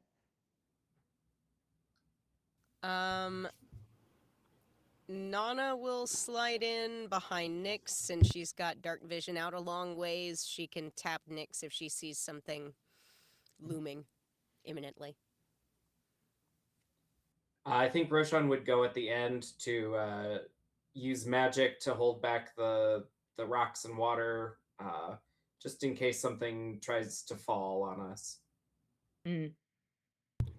Fen will be the second to last, just to make sure that Roshan makes it through. Like, if he turns around and something grabs Roshan, he'll just misty step back through to be on the same side as Roshan. And Keld and Rex are somewhere in the middle. Yeah. They're like, well, Here we go. Keld's gonna squeeze through whenever he gets the opportunity. yeah. Rex is holding a badger and like shimmying through the rocks. Yeah, exactly. And then one by one, bloop, bloop, bloop, bloop, bloop, little heads, you all pop up, just eyes above the water. And you are in a large room. This looks to be a landing area for boats to dock. Not incredibly large, like ships, but certainly boats. No ship, but a boat, perhaps. There is currently a decent sized boat that sits undisturbed on the water in this landing area of red stone that lines the walls in the space. You can see that there are tools for ship repair and maintenance. There are rotten ropes and nets and fishing supplies and sealed crates. There are very apparent signs of battle This place looks like a much larger fight took place in this area than the inside of the fortress. Maybe nothing compared to the field of Moonshay, but you can tell a combat took place here. And you guys are just sort of floating in the water. You have to. It doesn't look like they built like a really good way to get out of the water. Like you have to swim over and like try and grab this like higher up ledge and like pull yourselves up. So I'm just gonna walk up the wall. I'll send a rope yeah. down. Fen walks up the wall. Rope. Oh, thank God. Easy enough. Nana's looking at like the 10-foot high wall in front of her, like, well, I guess I live in the fucking water. And Suppose then I the rope comes fucking down. do. Ah, And all of lovely. you are able to pull yourselves up, easy peasy. You enter into this landing. It's a large rectangular room. It looks like at one point it was probably larger for like more like boatage to fit. But a lot of it is caved in. From where you are standing now on like the edge of the docking area, which is all stone, you can see, hey, it's Jillian now. Everybody get out of my way. So this is how we're going to discuss things in the dungeon. Everything, imagine that you have a piece of paper in front of you and that's where the map is. We are looking at everything and talking about it from a top-down vantage point. Everything I discuss will be like that. For directions, north, south, east, west. That is how we work.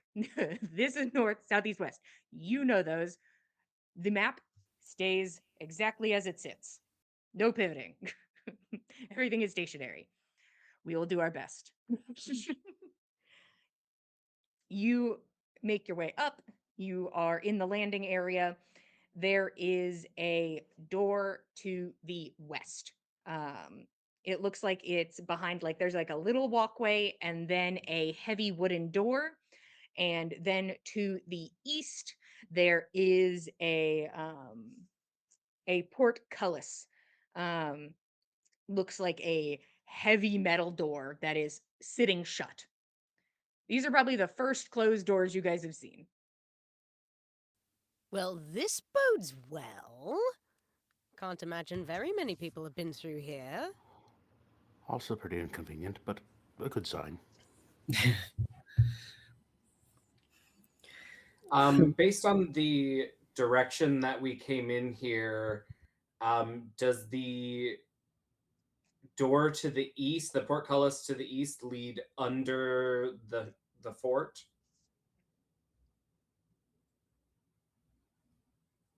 East would lead more under the fort. Okay. Okay. Roshan will point that out to the group and say, I think that way is more underneath the fort. I'm not sure where the one to the west goes. You said there's a wrecked ship in this. Actually, the ship looks kind of okay. I'm gonna do a quick run through the ship just to see if there's anything on there. Doesn't seem like there'd be hidden passages on a ship. No, not likely. Then we should keep an eye out for more stuff because we do owe the person who told us about this at least something. So. Well, we found a couple of things, but it would be better if we could bring back a couple things more, I think. Yeah. Oh, I just feel Good silly idea. getting through a big portcullis and the thing was on the ship the whole time. Nana's taking the time to put on It's Hell's true. Due because, frankly, if this place is booby-trapped, if it has not been gone through and disarmed fully, she's planning for there to be scuffles and pain. Fen, you don't even have to roll for it. You're like, there's not much going on this boat. You're like, all right. You said all the ropes and nets are shit at this point. It's been so long. Yeah. Okay. Thousands of years old at this point, I think. They look bad. Shite. I was Victims to time. feeling quite bereft of rope. I was hoping I can get some more, but guess not. That's a shame. Oh, well. Rope can't be quite as sturdy as wood, unfortunately, though it's a miracle the boat's intact. I'll Would make craftsmanship. Cal needs you to put on your armor too. I'm gonna spend time putting mine on. Yep. You got bit pretty bad. Let's do that. Yeah. You guys can take, I think, 10 minutes to put your armor on and then less time, blah, blah, blah. Somewhere within the realm of 10 minutes, everybody's armor can be put on. Cool. Yeah, while Finn searches the boat, everybody can Yeah. get dressed. Yeah. There is a sturdy wooden door to the west, a metal portcullis to the east. Did I hear Rashawn say the door to the east looked like a point to start? Actually, I think there's likely more beyond the door to the east. So if we want to check out the door to the west, hopefully, my guess is that it's a smaller area and we can just mark that off of our list. I think that's wise. Yes. Got it. I'll go open it. I'll start heading to the door. Careful there. Mind out for Careful. traps. Here, here's a pillow. If there's a panel right in Okay, front of the door. I'll throw the pillow down the hallway. All right, thank you. Yeah. Nix, you throw the pillow down the hallway, it hits the door. There is a pillow before the door. Yeah, the door hallway didn't is turn- about like 10-ish feet long tops. Okay. Well, it didn't attack the pillow. Perfect. Good. Hopefully, it won't attack us. I'll Hopefully not. go to the door in the hallway then. Okay. You opening it? Uh-huh. I'll pick the pillow back up. So I open it and throw the pillow. That's what you want me to do? I think that's probably best. Yeah, something's going to attack the pillow at some point, right? Why would we have a pillow? Eventually. Why would we just be carrying a pillow around if it wasn't going Got to get it. blown up by it? I'm opening the door and throwing the pillow. It's so Chekhov's I open the pillow. door and throw the pillow inside? Yeah, you can throw the pillow inside. Oh, great. Thanks, Fen. No problem. Nix, you guys say from your about 30 feet away from each other. And you're like, I got it, boss. The door's locked. Boss, we got a problem here. No. Boss, I gotta wait. Fen, does the pillow know how to unlock doors? No, but I do. I'll be right Man, there. does the pillow know how to unlock doors? No. Jillian, have you ever talked to somebody 30 feet away before? Around a corner in a hallway? Okay. Yeah. Yeah. While I stand on a ship? Of course. Yes. While I'm below deck on a little boat, like, huh? What?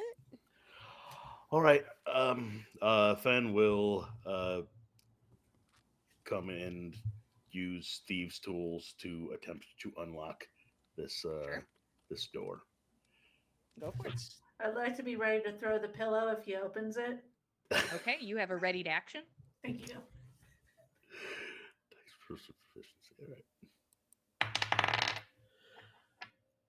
right. That's an 8 on the dice, but it can't be lower than a 20. So. Okay.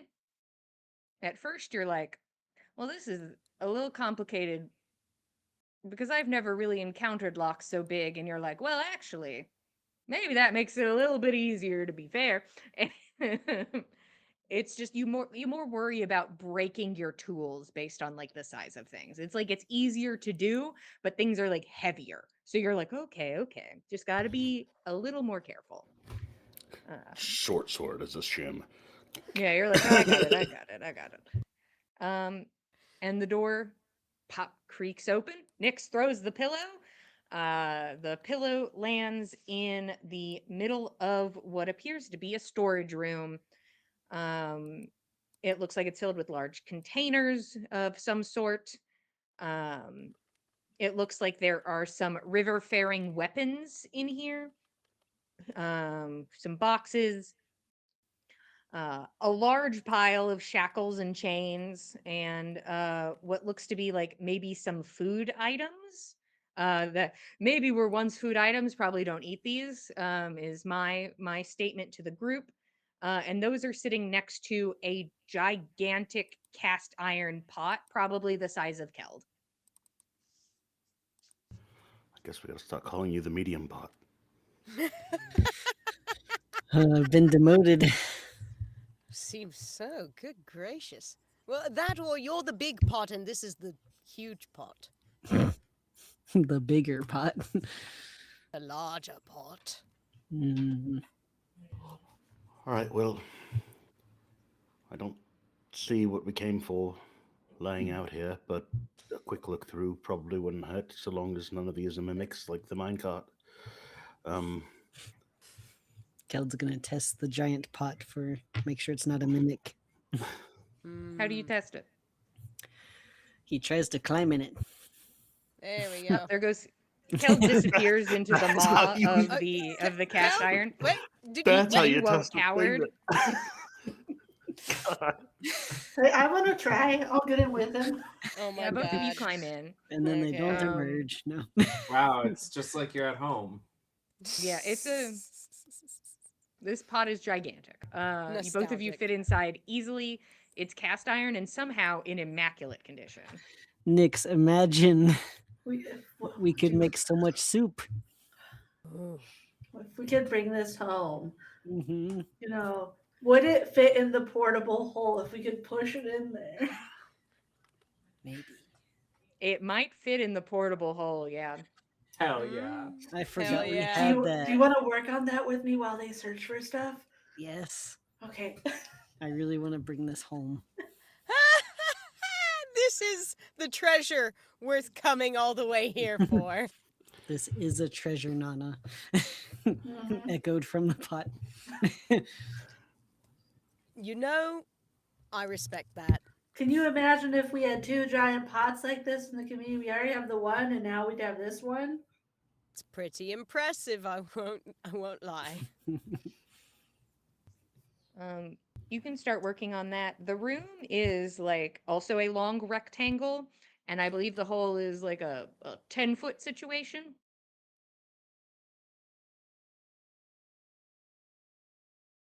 Somebody must confirm for me. I Who don't know has what to Google. I think I shan't Google it. do. I think I do. Hang on, let me see. I'll Google in hell. I 6 do feet in know. diameter. Oh, wait, I do. Yes. 10 feet deep. Yes. 10 feet deep, 6 feet in diameter, so it says. Gonna pivot. Yes, pivot. Pivot! Hmm. Do we? Okay. Now hold on. Okay. I was doing math. Forgot how big the pot is. You said like 10 feet. Yeah, it's a little taller than Keld, so nothing else can go in this. And to be fair, it is taking up a good chunk of this room. So you guys would also have to spend time moving things unless you want other stuff also falling in. We Well, can take the extra. Any loot that we've got, if we're gonna take the pot, we could just throw the loot into the pot and then put the pot in the portable hole. Smart. It can hold So a lot. excited to watch you guys take the pot out of this hole later, full of loot. Oh my god. I'm very excited to watch that part when we get there. It's gonna be a long endeavor. Fenn's using this very magical sword that is near priceless to pry open crates. Just Okay. seeing what's inside, just quickly. We're just doing a scan. Yeah. Yeah, there's some crates in this room and the other room. So if other people wanted to go check those out, they are certainly welcome to. Yes. The ones in the landing seemed to, at some point, probably contain in very good condition at one point, grains and fabrics and spices. And there's a box full of metal ingot. Ooh. All right. Well, does anyone know metallurgy? What sort of metal this is? Yeah, Roshan, go touch the metal in the box. It'll be good this time. It'll be safe and good this time. A safe metal. A safe and good They method. can't that's try to eat us sucks. twice. Well, it hasn't tried to certainly eat can. Fen so far, so I'll go check it out. I know by color what things are sometimes. Go ahead and roll me whatever you want to roll for metal. I'll do history. Yeah. That's an 18. Okay. You have a pretty good assumption that it's iron.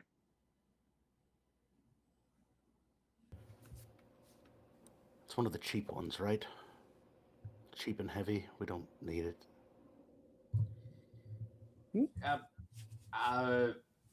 This much of it could probably fetch a hefty sum. All right, we can take it if you like. Or just if it could Yeah, help. I think Roshan would start grabbing bricks of it because Yeah. if anything, they're probably stamped with a stamp that's old as balls, and Yeah. young Yeah, Smugfoot sure. wants it. Yeah. Put it in the pot, in the hole. Put it in the pot, in the hole. Also, heavy and cheap was my nickname in high school. Anyways, thanks for sticking around, Mom, and getting this far into the episode. Hi, You Uh, had to Lisa. give your mom psychic damage in addition to yourself. She's like, nah. Also, there is the boxes in the storage area. It looks like there is a container full of flares. You don't know how good the condition is, but they look to be flares. And then there are barrels of black powder. Well, unsure how good that black powder still is, but It's got fuckery written all over it. quite right. So we take it. If You we're guys putting a able to, barrel of black powder into your portable hole? Just don't put any flint in with the iron. please don't. You guys are just making a frag grenade. A terrible frag grenade. Opens it. You put just like Yeah. a rug on top of it. You wait for your enemy to walk over it.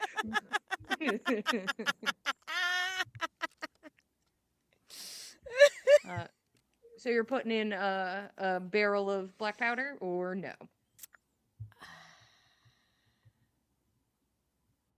Fenn's gonna take a couple of the flares and not put them in the pot. He's just gonna put Yeah. them on his person somewhere. Yeah, Just a couple of them. Yeah, Nana will Yeah. take a couple of flares as well. How do these flares look like they work? Do they need to be lit, or is there some sort of percussion launching? They look like they Trigger. need to be lit. Okay. All right. I'll take them anyways. Cool. You guys now have a large pot in your portable hole, which your portable hole is now just a portable pot. It is like basically the entirety of this thing is the pot now. You take some flares. Yeah, you're welcome to. Nothing else is really standing out to you. You're welcome to do investigation checks if you want to. If Yeah, you're I so think Roshan inclined. wants to just do a once around the edges of the room to see if there's anything hidden, and that's a 29. Okay. You take a look around.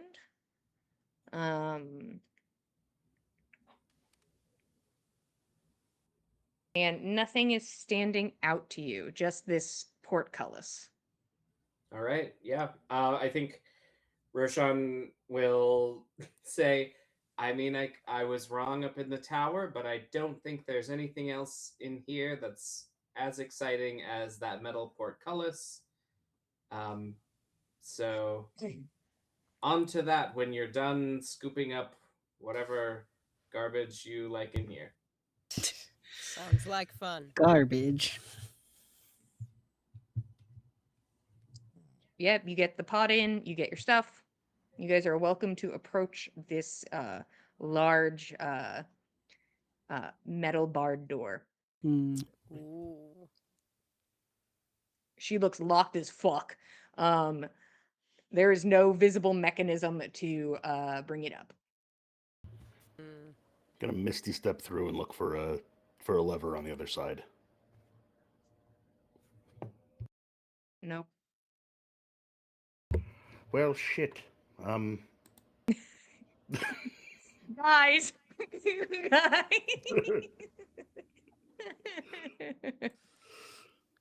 Well. Guys, I'm scared. Oh, I could just misty step back through if I wanted to, but Fen will True. continue to like examine the mechanism that lifts this thing and see if he can make heads or tails of it. Honestly, I'd say you guys just like looking at it, look like it go up. Mm. There's just no Maybe it lever or like requires- pulley or anything. It is just the door. Mm. Perhaps we'll use that rod of yours if we can actually get it to move. Keld, you can use my rod whenever you like. Great, thanks. Yeah, if you'd like to try to lift it, I can set it again to capture progress each time. Might be slow going. Mm. Be nice to figure out how to rig some sort of counterweight, if we could. But I don't see any mechanism here for lifting. It just seems like there were just big old fuck all folk here that must have just lifted it by hand, and bigger than you even. Can Yeah, I you guys give are it a looking at little a- test a- to judge how fucking heavy this is? Yeah, you walk up to the solid metal 20-ish foot tall portcullis. Yeah. Mm-hmm. Go ahead and give me strength. Oh Let's boy. see. How heavy are we talking? I got a nat 20 Wow. Hot diggity. for a 23. There is Kel, there's no way in hell. Mm. No way in hell you are going to be able to hold this thing for more than a couple seconds, and you make that apparent to everybody. Yeah. Yeah. And the thing is, people have to drop and go under it and hope that they Right. don't get stabbed by the giant spikes that are at the bottom of the portcullis. So you see Kel lifted up about 2 feet, and his Yeah. arms start shaking. Oh, Well, so I'm gonna shit. put the immovable rod in there to hopefully catch that. How much? How strong is the rod? Oh, there is a Does she have a number on it. threshold?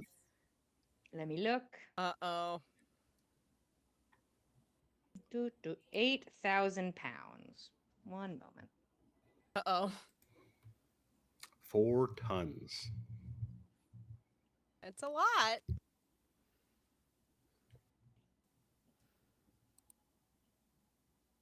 This portcullis could weigh 2 Chance. tons, and we'd still have some wiggle room.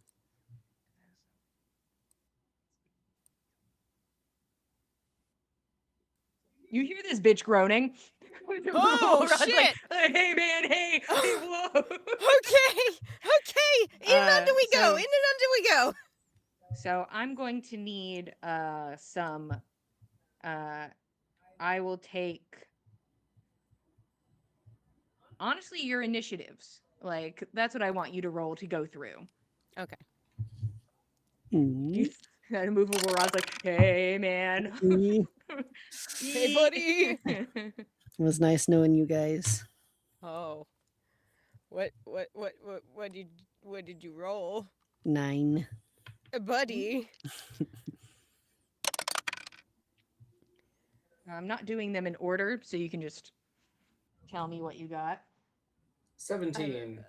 16 for Rex. For Nana, it's what is that? 18.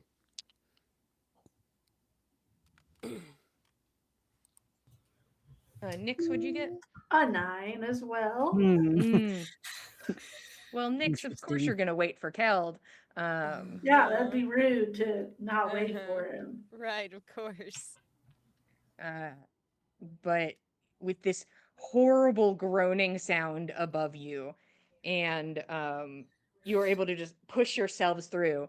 The rod is holding it in place,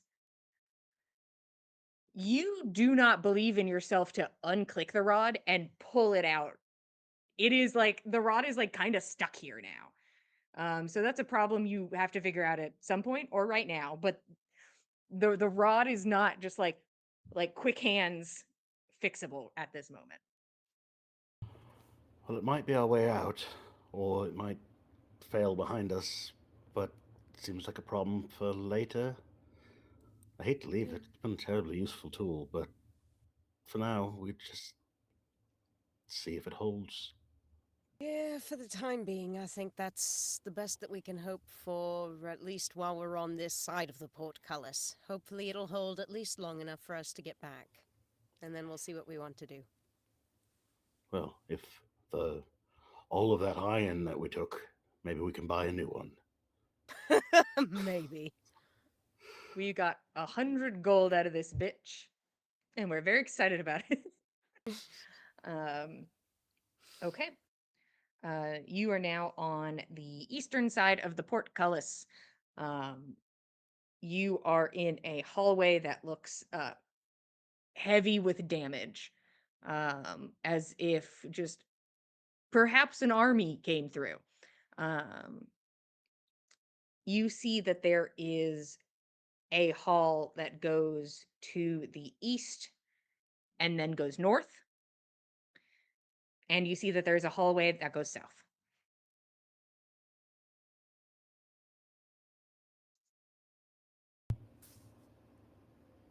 This place has been mostly, or basically essentially untouched since the battle, presumably. Can we tell from trace evidence, latent evidence, like which way the heaviest bit of fighting went?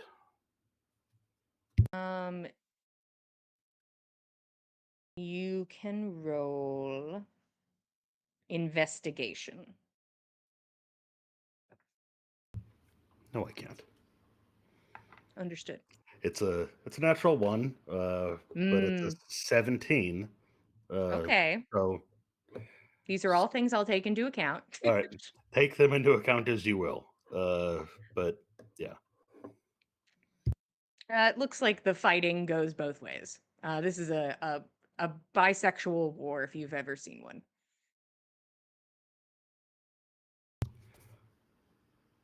So it's been forgotten then. Doesn't Yeah. really exist. Excluded, Yeah, fake. This war actually War, didn't war happen. erasure. God.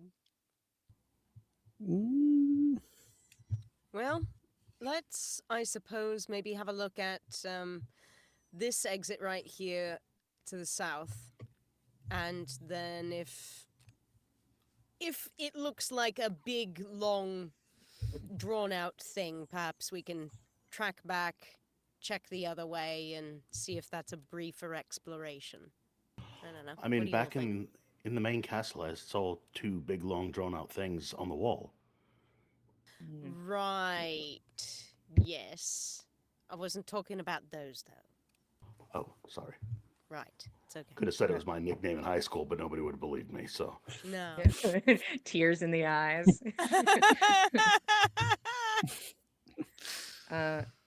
So what do you consider long and drawn out? How many feet do you walk before you think something is long and drawn out? Oh, God, I don't know. If it looks like there's, like, multiple doors, or if the hallway looks like it carries on beyond my dark vision limit, which is 120 feet. The Maybe. southern hall from where you are standing looks like it goes south for about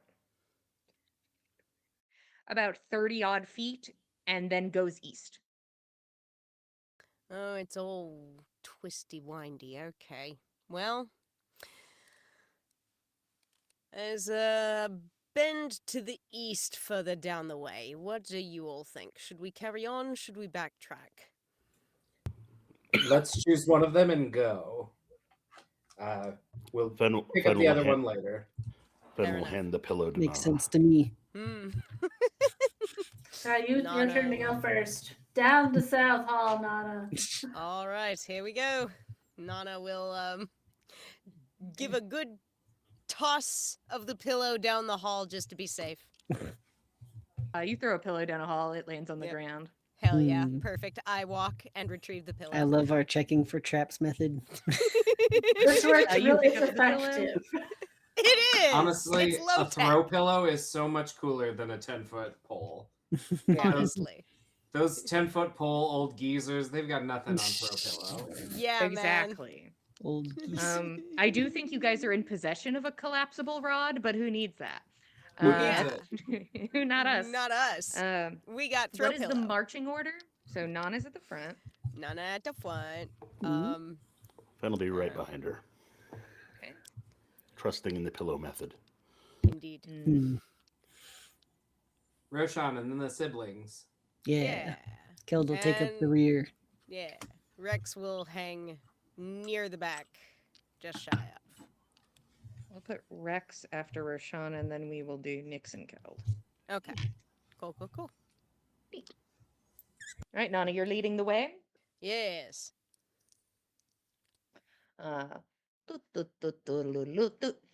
Occasional tosses of the pillow and retrieving the pillow. The mental image of every time we pick a pillow up from the floor, we just dust it off like just Yep. big. Yes. You move down the south corridor. You take the eastern turn, and then a southern turn, and then an eastern turn, and a southern turn. Whoever made this place, fuck those guys. Yeah, seriously, what the hell? It's a windy little bitch.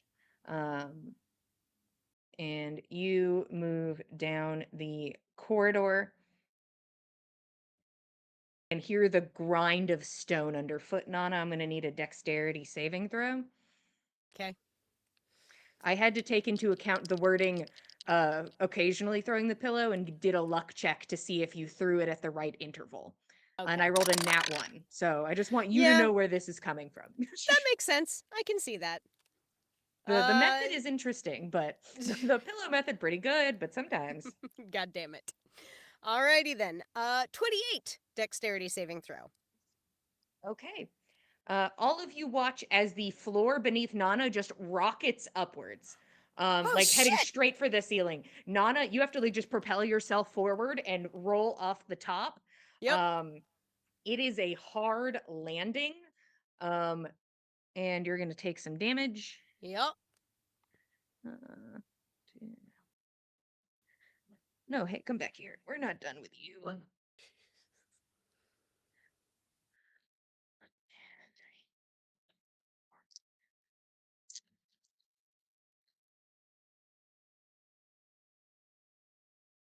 One moment. But how does the pillow look? Oh, the pillow, no. The pillow, Nana's hands. So if Nana, Nana held land on on to the pillow. Nana lands on the Nana pillow. uses the pillow to cradle her head. Yeah. Nana like slides dramatically out the other side on the pillow. Mm. So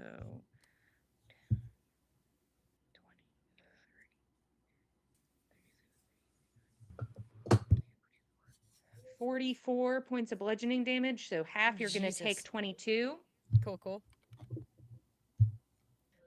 As you feel this thing, it like scrapes up your side, and you can feel like one of your like greaves like crunch a bit as you like pull out and land hard on the ground. Okay. This bisects the hallway. And Nana, you hear the sound of skittering. Everybody roll initiative. Oh. Okay. Shut up, beep, bop, beep, bop, beep, beep, beep, beep, beep, beep, bop. It got worse. Yeah. Don't it always just?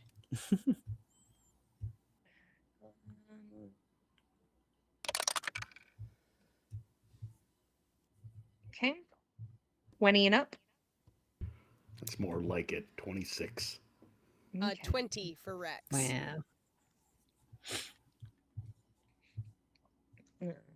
20 for Rex. Give me 1 second. Where did I write this bullshit? There we go. How much for Rex? 20? Yes.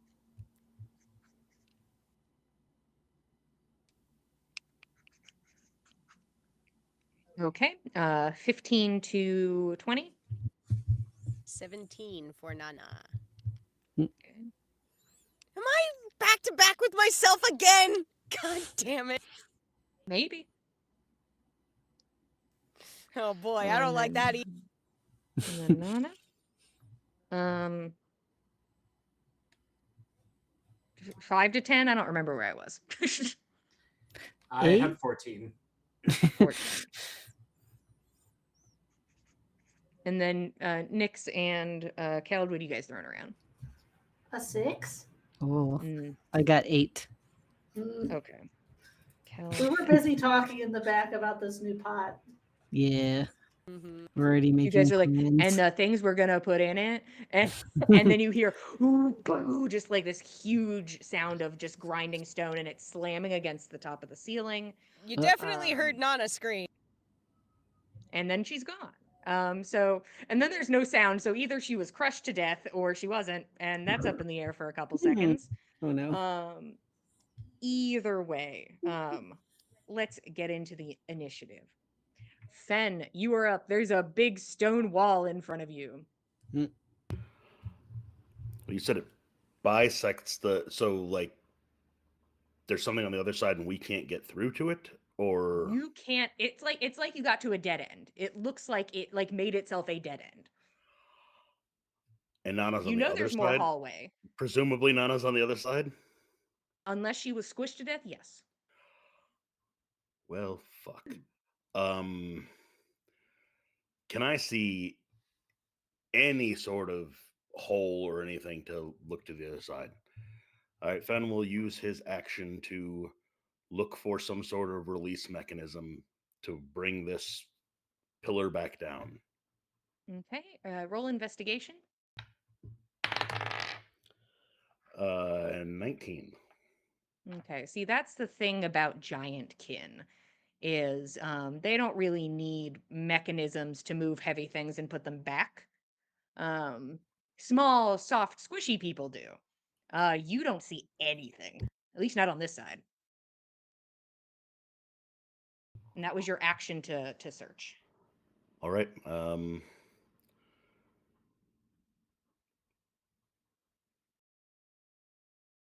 Anything else? Yeah. I guess he's gonna start using his movement to like move down the other side. I can hear the skittering. That I'm going to say no. You cannot hear the okay. skittering. All right, then I guess that's the end of Fenn's turn. He doesn't know what else to do. Yeah. I mean, you If guys this are was at more urgent, basically he'd a run to the dead other end. side, hoping it was a circle. But It's like, guys, maybe it loops around. I'll be back. can't get this thing down. I don't know what else to do. So he's just gonna stand there like, meh. Guys, you see this shit? Okay. Nana, on your side of the wall.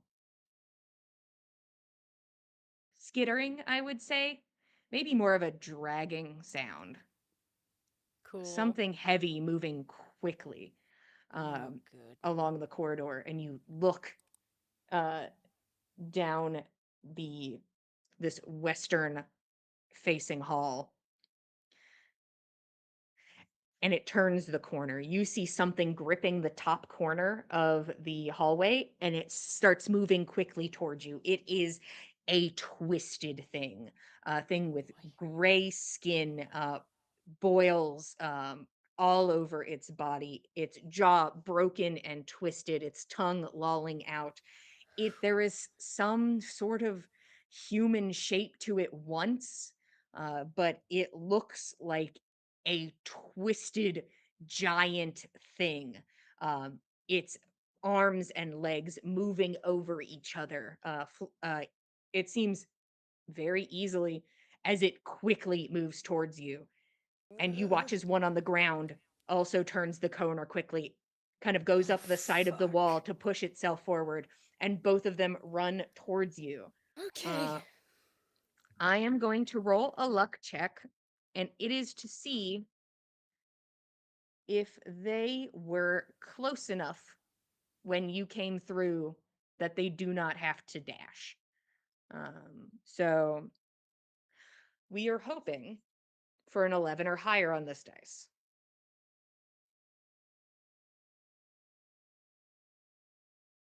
Both of them encroach on you. They are upon you immediately. It's not like you guys were stealthing. It's not like you were quiet. They were probably aware of you being here.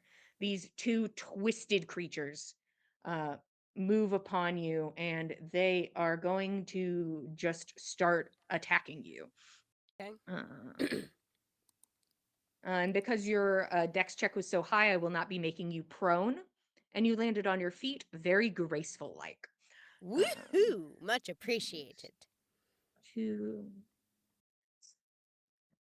and uses okay. What's that? What's this then? No. Okay. The first one comes over and its large hand goes out to like hit into you as if it's trying to smash you into the wall. You're able to stumble back against the barrier behind you, and then the second attack hits you in the chest and like crushes you backwards against it. Ooh. I'd like to use my reaction to parry. Sure, that takes away some of the damage, right? A little bit of the damage, yes. I can take away my superiority die +4. Go ahead. Okay. Ooh. 12 damage reduced. Go ahead and take 9 bludgeoning damage. Okay. As this hits into you and you're able to like kind of put your shield up and like take a brunt of the hit. As the second one clambering on top of the wall comes down to assault from the upper angle to hit at you, and it's going to make its attacks. One of them misses. One of them is a nat 20. Okay. Okay.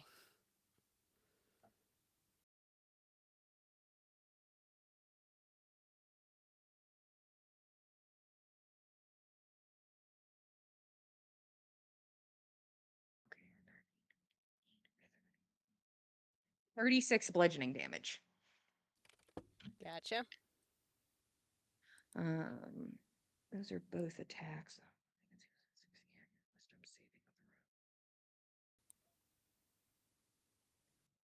One of them is going to, like, you hear its head like snap, snap, snap as it turns to focus on you, and you see it has like one like itty bitty eyeball, and then one large like kind of exposed eye sort of sticking out of the socket, and that eye flashes across your face, and you feel like a twist in your mind and need a wisdom saving throw. All right.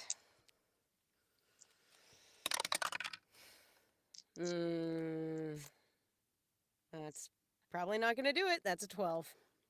12? Okay. Don't mind me just counting some dice. Go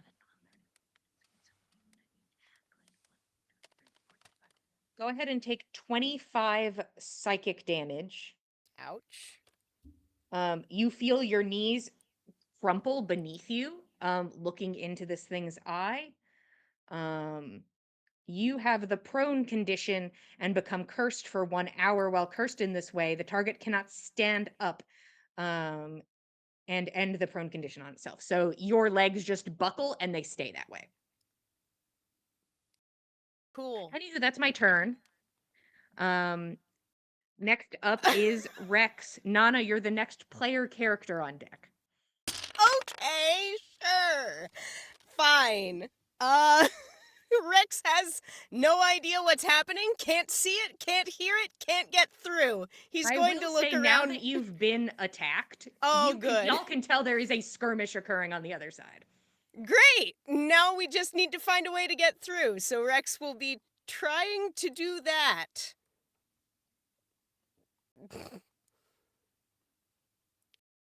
I mean, I assume, I don't know, Fen wasn't able to turn up anything.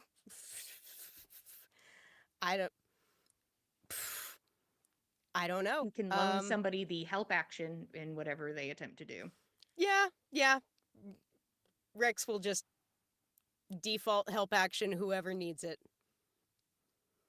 Yeah, I'll be loosey-goosey with that. Why not? By the end of this round, if somebody claims Rex's advantage on what they're doing, they may. That will be Rex's turn. Nana, you hear a scraping sound, something being dragged down the hall. It's not flesh this time. Something is carrying something heavy. Okay. You see a huge giant, gray skin, twisted body, its arms long and muscled, a visible sinew, its back a large hump where you can see its spine still exposed, one large eye staring at you as it drags a huge piece of wood behind it. Um, it is not able to get to you this round. It will next round. Well, it's So not like that's I'm going anywhere. I'm right here, girly. I'm on the floor. That is their turn. Nana, you're up. Roshan, you're on deck.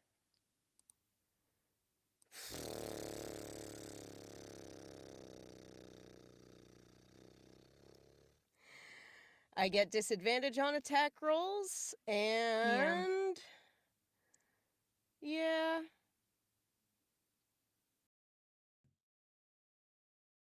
Yeah. Okay. All right. Well, Nana's just going to slash at whatever creature is closest to her until she can't slash no more. She'll use Hunter's Mark on whichever one of these is closest. Yeah, I mean, they're both there, but I'll just pick one. Yeah, one at random. It's fine. They're gonna kill me probably in the next turn.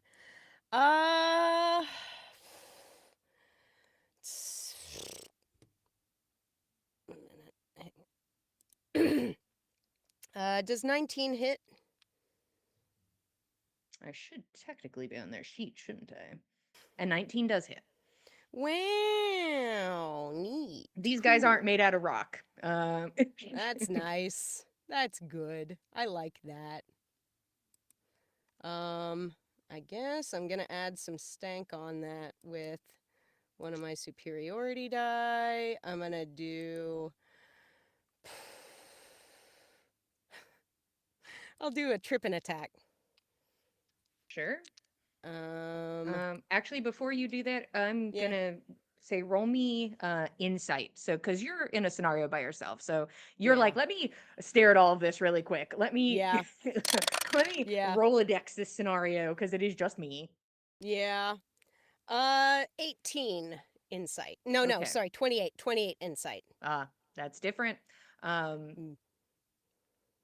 None of these things are kind of prone, Oh, but they don't seem bothered by that. They don't seem impeded by that. So you'd get the extra damage, you think? You don't think you'd be knocking them over? okay. I mean, I doubt pushing attack would do much different, really, if they're prone. You can push them. They're still moving around. Okay. It just you can't like knocking them over. They just land on like Mm-hmm. another twisted foot. They're just kind of like Okay. a ball of an entity where something will grab the ground. I see. Okay, okay. All right. In which case, I think I would like to move to pushing attack instead of trip attack if they're, for Okay, all intents and purposes, already on the ground. sure. Okay. What's that plus? Okay. 22 points of damage for that Okay, first and one. can I roll strength for? I think it is strength, yes. Let me double check that. I believe it is. Pushing. Yes, strength saving throw DC 17. They got a 16. So one of them is pushed how many feet back? 15 feet away from me. Okay, so you push one 15 feet back. Do you move to the other one and like focus on that one? Yes. Yeah. Okay. All right. Okay. Does a 16 hit? A 16 does hit, I believe. Yes. Wow. Okay. Hey, these are just little twisty dudes. They don't really look like they're even wearing armor. They're just well, they're big. They are humongous dudes twisted into a ball, just kind of just running at you. Fun. I guess I will. I'm gonna do another pushing attack on him. Sure. Because I want some space.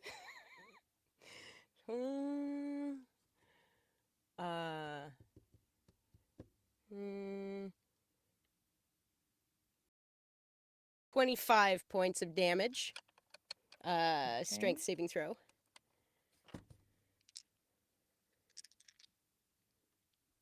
That one succeeds. Okay. In which case, I will use my third attack and attack him. Okay.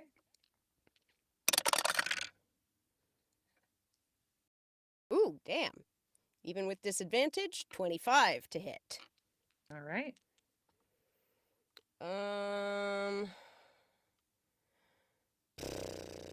I'll hang on to at least some of my superiority die, because who knows how long this is going to last. We'll see. 12 points of damage. Okay. And I'm going to use my... No, wait. Did I bonus action already? Did you Hunter's Mark? I did, yes. So, yeah. So then you did. Okay. Okay. You push these guys, you push one of them back 15 feet, one of them still on you, and then there's one at the end of the corridor.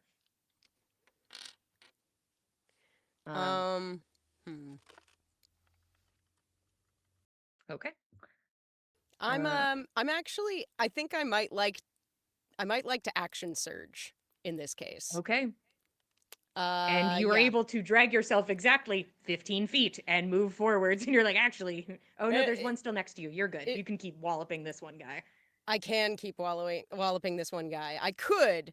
But actually, I think I'm going to use the Cape of the Montebank and Dimension Door back through the wall behind me and rejoin my friends. Guys, it's bad! Oh, action surge. Yeah. Okay. Action surge, Cape of the Montebank. Nana lands on the ground next to you guys. Oh, it's so bad! Oh, it's so bad in there! Oh, it's so bad! Nana's just on the ground, her knees like stuck touching each other. Oh no. Nana, are you all right? It didn't sound good. Did you and get a little smooshed? bloody. What? Were you smooshed? That's Nana's turn in initiative. No, there's creatures. You're up. Nyx, you're on deck. Okay. Well, Nana's back.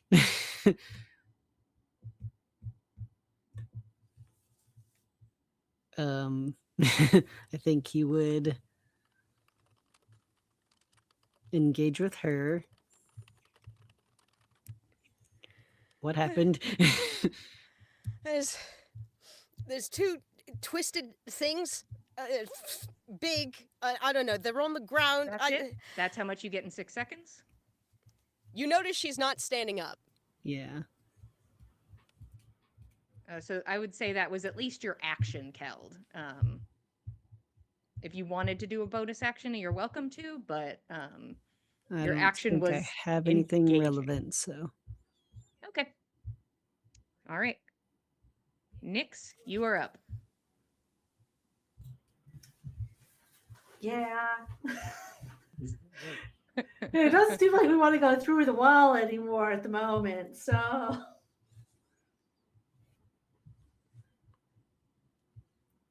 think that she'll just wait to see if we're going to keep going through.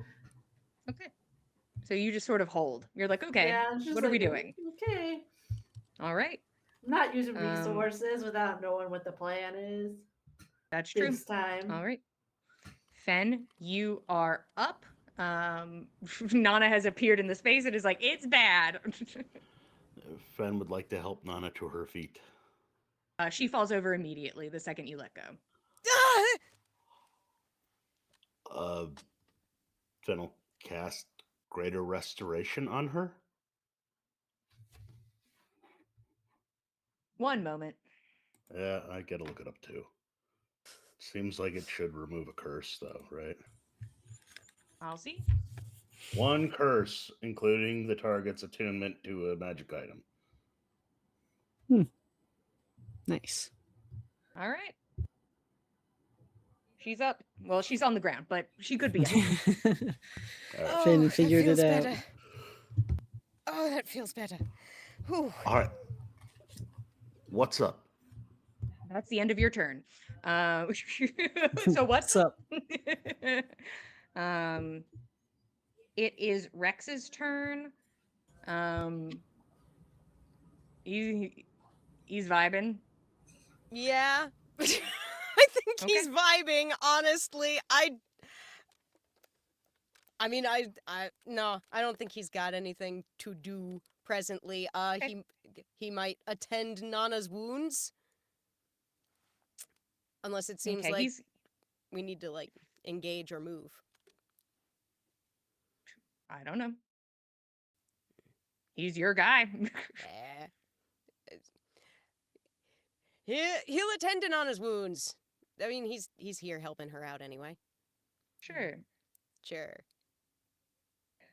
I don't think he has any healing abilities, but he's got he has a healer's pack, but I don't know specifically healing. if that heals. As an but action, you can spend one use of a healer's kit to tend to a creature and restore 1d6 plus 4 HP to it, plus additional HP equal to the creature's maximum number of hit dice. Well, you can figure that out, and I will move on. Yeah. The terrible scrape of stone as you all watch the pillar begin to lift upwards. And you all get your first glance at this, the taller entity, Nana, that you saw at the end of the hallway. It holds the pillar up, and you watch the other two entities scurry in underneath, and they don't look at their eyes. Take the held turn.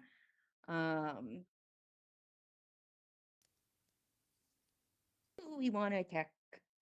Boop, boop, boop.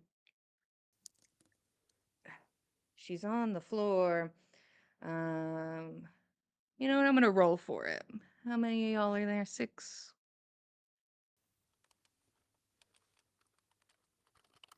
Well, if the dice insist upon it. The first one is going to run up to Nana. Yep. And we'll get advantage on the attack because she is prone. Yep.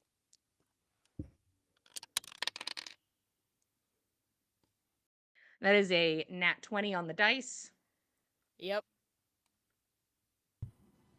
Can I see it? Yeah, it's right in front of you. Control Z. Quit that. Okay.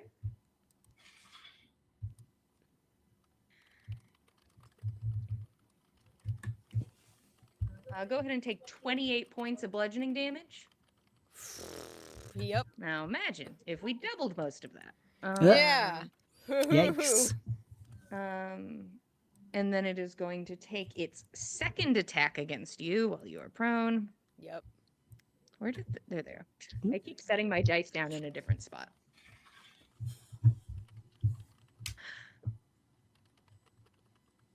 So the first one hits you, hitting hard, and then because your legs work now, you kind of just push your legs and like scoot yourself out of the way, and the fist just slams down like where your torso was. Okay. And then the second one, he's gonna also roll to see who he attacks. All right, Nyx, let's go. He runs over to you.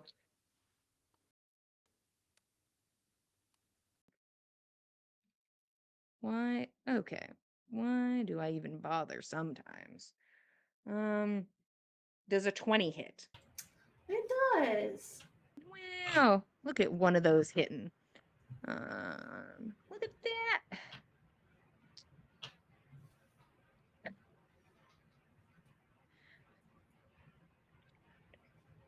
Go ahead and take 22 bludgeoning damage.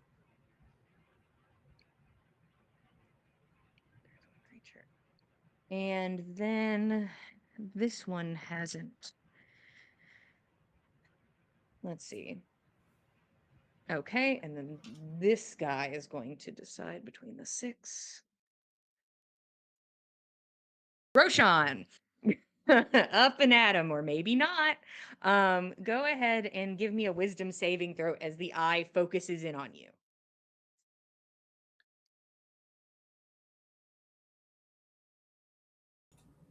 That one.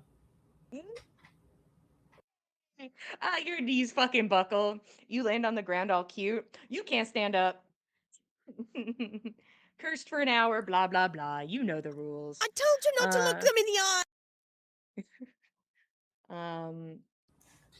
I told you so to do something else. Roshan yells, you're both on the floor. Just both yelling at each other on the floor. The guys holding the pillar, these two have scampered into the hall with you guys. Nana, you're up, and Roshan, you're on deck as you guys yell at each other on the floor.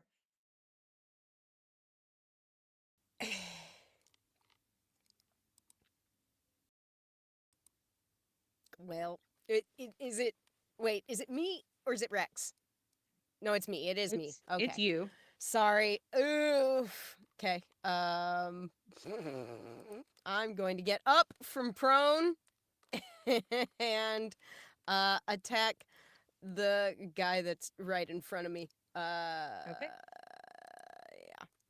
Ha-da-da-da-da. Ha-ya-da-da-da-da.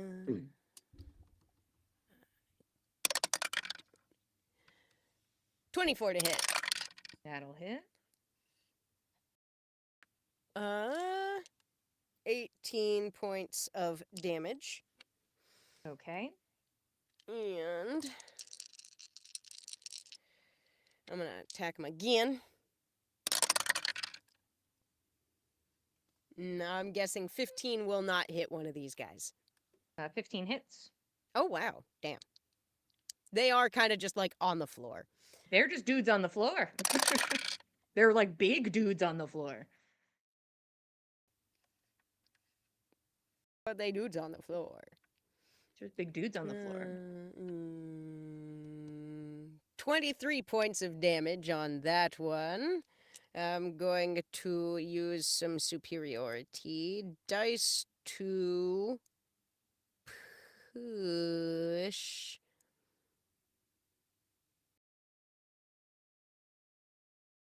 Yeah, push the one back 15 feet towards his giant friend. DC 16? 17. Oh, well, then it fails. Hahoo! He'll get pushed back over to his buddy. All right. Good shit. And was that... That was 2 attacks, I think you've right? Or done was that 2 3? attacks. Yes, okay. So I have one more. And I'm going to take it on the last guy who's right here in front of me. Okay. 16 to hit. Mm-hmm. 10 points of damage. Okay. The other one that you pushed looks pretty hurt. Okay, cool. Good.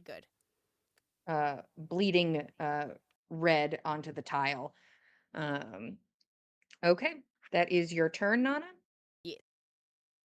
Okay. Roshan, you're up. Keldra on deck. You're on the floor. You can't get up. Great. Love it here. Big move, I bestie. think Roshan is going to start doing a little scoot and scoot back 15 feet. Okay. And then I think he gets an angle on the fucker who's holding up the column and is pissed at him and is going to cast Shatter again on him. And if it hits one of the other guys who crawled into the hallway, great. If not, then whatever. Okay. Then but whatever, Jillian. I guess if you don't want to whatever, do that, that's Jillian. fine. If it doesn't hit both of them, whatever, Jillian. It's fine. It's fine, Jillian. I'm good. And it is con save, I believe. Con save. What's your DC? 18? 18. Okay. Okay. They both fail. Hell yeah. Jesus. 15 damage to both of them. The one Nana pushes back, it like falls back and it starts to like skitter itself up, and then its head explodes, and then it falls down on the Yes! ground. Yes! Bad. The other Ew. one, you see like it like winces a little bit as it holds the pillar. You see that some of your thunder damage seemed to like damage the pillar. So if this pillar had fallen, you're like, I could have eventually gotten through. Yeah. Is something you can note in this moment. You're like, you could have stayed over Mm. there. I'd have been there eventually, girly, but I would have eventually gotten there. I But might yeah, one of not them have been just alive by then, but you know. explodes. And the other one gets a little hurt. Anything else, Roshan? He'll give a bardic inspiration. Keld's next. Keld can do some damage, so he'll say, "Yeah, protect us, Keld." Please! Okay, that's a D10, right? I'll do my best. Yeah. Keld, give me strength. Keld, you are up. Nix, you're on deck. Okay. So, making sure I heard everything. One of the twisty guys died. One of them died. One of them, the big boy, is holding up the pillar, and then the other twisty boy is like in the fray with you guys. Okay. Well, I think Keld will attack the guy who's here with us. Okay. And to do that, we're going to use our bonus action to cast the Shiny Smite. Shiny Smite. And hopefully we will Perfect. hit this guy. Yeah. Will a 19 hit him? It certainly will. I'll tell you guys, this guy on the floor is armor class is 14. Cool. Get smited. Wow, that's a lot of 2s to roll.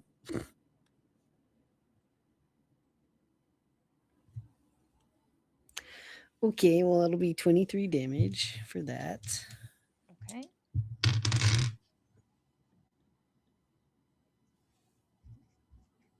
And then your second attack? Yes, my second attack. Well, oh. Will the 15 hit him? Yes, it will. It will. Yes, it will. As we have established, it certainly will. He's a twisty dude on the floor. He's just a pretzel of a man. A huge man. Just a pretzel of a man. A pretzel. Just a giant, twisty Play-Doh ball of a man. Yeah, he's gross. You've heard of Auntie Annie. Well, this is Uncle Annie. and he's gross and nasty, and he doesn't get to come to the family reunion anymore. Yeah. And he can what are we take doing, 17 more damage from my sword. Yeah. 17. All right. He's looking hurt. I think that's all I can do. Neat. Nix, you're up. Well, it seems like this one's real art, and that doesn't feel like that's worth a spell slot, is how I feel a lot of the times. Really has to be worth it. Has to That be one's worth hurt. it. The others can clean that up. No, I can try to hit it. It's just I'm not going to use a spell slot. That means I have to roll. Right. All right, Nix, what are we doing? We'll throw a little bit of fire at him. This hurt one. Okay. That's 22 to hit. Yep, sure is. So toss a little tiny bit of fire at him for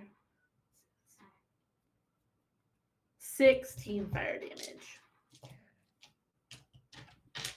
A little tiny bit. Crispy dude's hanging on by a thread. Is he close enough I can use my reaction for spores to try their best? Do you want to go stand next to him? I'll go stand next to him. Okay. Oh my and I god. roll a con save. Con DC 18. Well, that for the first time, I'm one above instead of one below. That'll be a 19. Fine. they don't get hurt by the spores. Perfect. Fen, you are up. First of all, crawling dude. We're just gonna shoot him. That sounds like a thing. I didn't need it, but it's nat 20. Yeah, you don't even have to roll unless you want to, but like it's just No. the arrow, like, flunk, and he's I down. Just wasn't planning on using sneak attack on it. yeah, But no, I believe you. As I said, he was hanging on by a thread. yeah, it's just a point. Yeah, you And kind of is just anybody go, is anybody within 5 feet of Big Dude? no. Okay. Big dude's all by himself now because you exploded his friend. Gonna use Zephyr Strike to give myself advantage on this attack, and I will use Sharpshooter on this. Okay. Ooh, yeah, 19 is the higher with the with plus 10 to that, so 29 to hit. Yep. All right, I gotta figure out what the hell I have to roll here. I'm back to using that.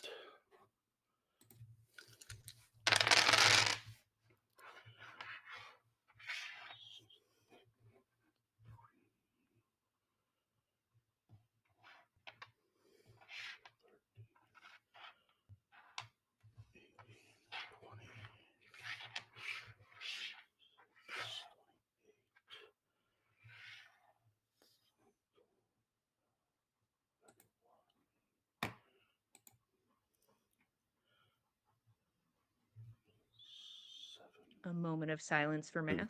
Sorry, it's math. It's math time. 40 points of damage, and I'm gonna throw an extra point on for with a magic missile with the tireless hunter's bow. Okay. Oh, he looks pretty damn hurt. Good, I'm glad. That is the end of Fenn's turn.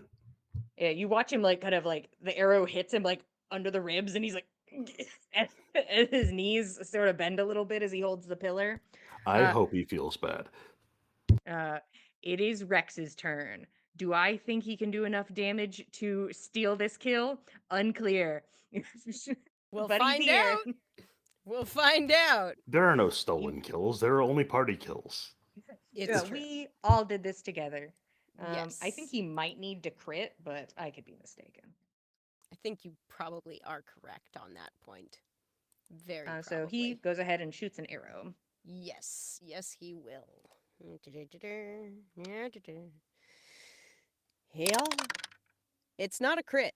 It is 14 on the dice plus... That will hit. 7? Yeah.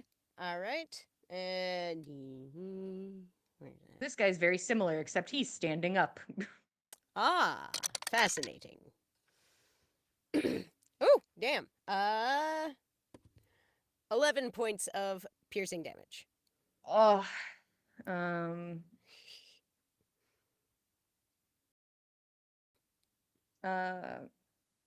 honestly, for my own amusement, actually, Nana goes next. Why not? It's fine. But to be like, Rex, just unload a bunch of arrows. But Yeah, it didn't work. It didn't work. It's okay. Mostly because I'm next and I want to do something. So I would have fully loved for this guy to have been squished by the pillar, but alas, Man. he takes a step forward, the pillar squishes behind him, obliterates the body of his companion, and he's gonna come forward to start a tussling. Yeah, fine.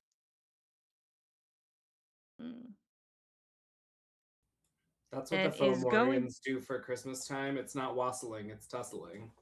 Yeah. And is gonna come for Keld, which is a choice. Certainly a choice. Here he comes a tussle.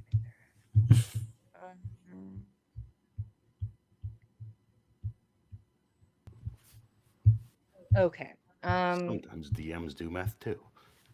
I was just reading, and we saw how hard that was for me. Big move. That was just me reading the English language. Big move. But Keld, actually, Hmm? so that was for the attacks. No, he's focused on you. I'll take my lumps. Keld, give me a charisma saving throw. Oh, You got this, bud. Cha save. 15. Oh, Oh. so close. Ah. Whew. Ah. Sweating. So close. Oh boy. Everyone's taking all of my fun curses from me. He has more curses. This guy has a curse. He didn't get to use his. Yeah, the other guys had their prone curse. This guy probably has a, I don't know, your foot smells like swamp curse. Yeah.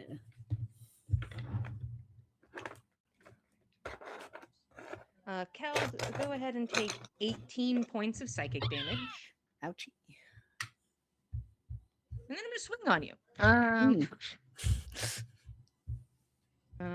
So that was his evil eye looking at you, and you resist whatever that was. I see. It felt really evil. Spooky. Come on, you son of a bitch. Ooh. Better roll high. 24. Just hits. 24. Oh no! You should know uh, better than to say roll high to Jillian anymore, Greg. Come on. Hooray.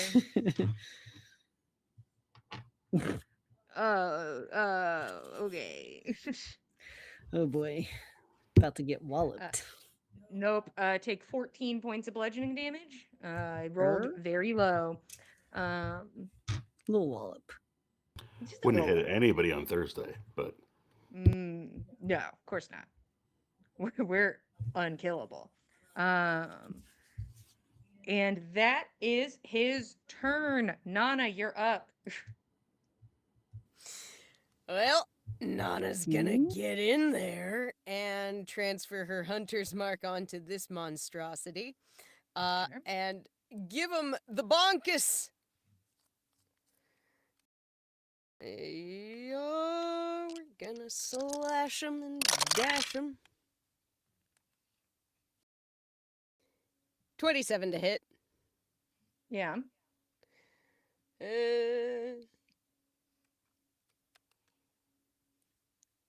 13 points of damage. Yeah, how do you kill him? I think Nana just runs right up in there, sword and shield up at the ready, and just slides in under the giant's guard as he's swinging at her and shoop right up into the ribs. And red blood spills from the wound as it falls like a tree and crumbles. All of you stand except Roshan. On the other side of this pillar where you had started, this time a couple bodies in tow and a problem to deal with. And that is where we'll stop for today. Whee. So thanks for being here. If you want to keep up with us, we are at Backs of Gods on Instagram. If you want to keep up with all of us, we are at the Dice Cult on Instagram, Facebook, and Blue Sky. If you want watch shows, you can head over to youtube.com/the Dice Cult and watch past episodes of On the Backs of Gods and anything else we might be doing. Speaking of anything else we might be doing, we have another campaign, Gossamer Vale, run by Katie. It is a Celtic mythology inspired campaign. Currently, we're doing a little infiltration. We're good guys, and we're trying to stop bandits from being bad guys by pretending to be bandits who are bad guys. and we will accomplish that, and we're going to do a good job. And if you want to see us do a good job, you can join us Thursdays at 8 p.m. Eastern Standard Time over on Twitch or Every here on other Twitch, Thursday. depending where you're watching. And this is by Thursdays, so it's every other Thursday. So this Thursday, good Thursday, next Thursday, Yes. bad Thursday. So we'll Right. see you this Thursday at 8 p.m. The Eastern 8th. Standard Time. Yes. If you want dice that done what are pretty and done what tell good story, you can go to the link in the chat or the box below and get yourself some beautiful dice made by Katie. Thank you guys for being here. We appreciate it. We love telling you a story. We will be here same time, same place, Mondays at 8 p.m. Eastern Standard Time, and we will see you guys next time. Good night, everybody. Thanks for joining us, cultists.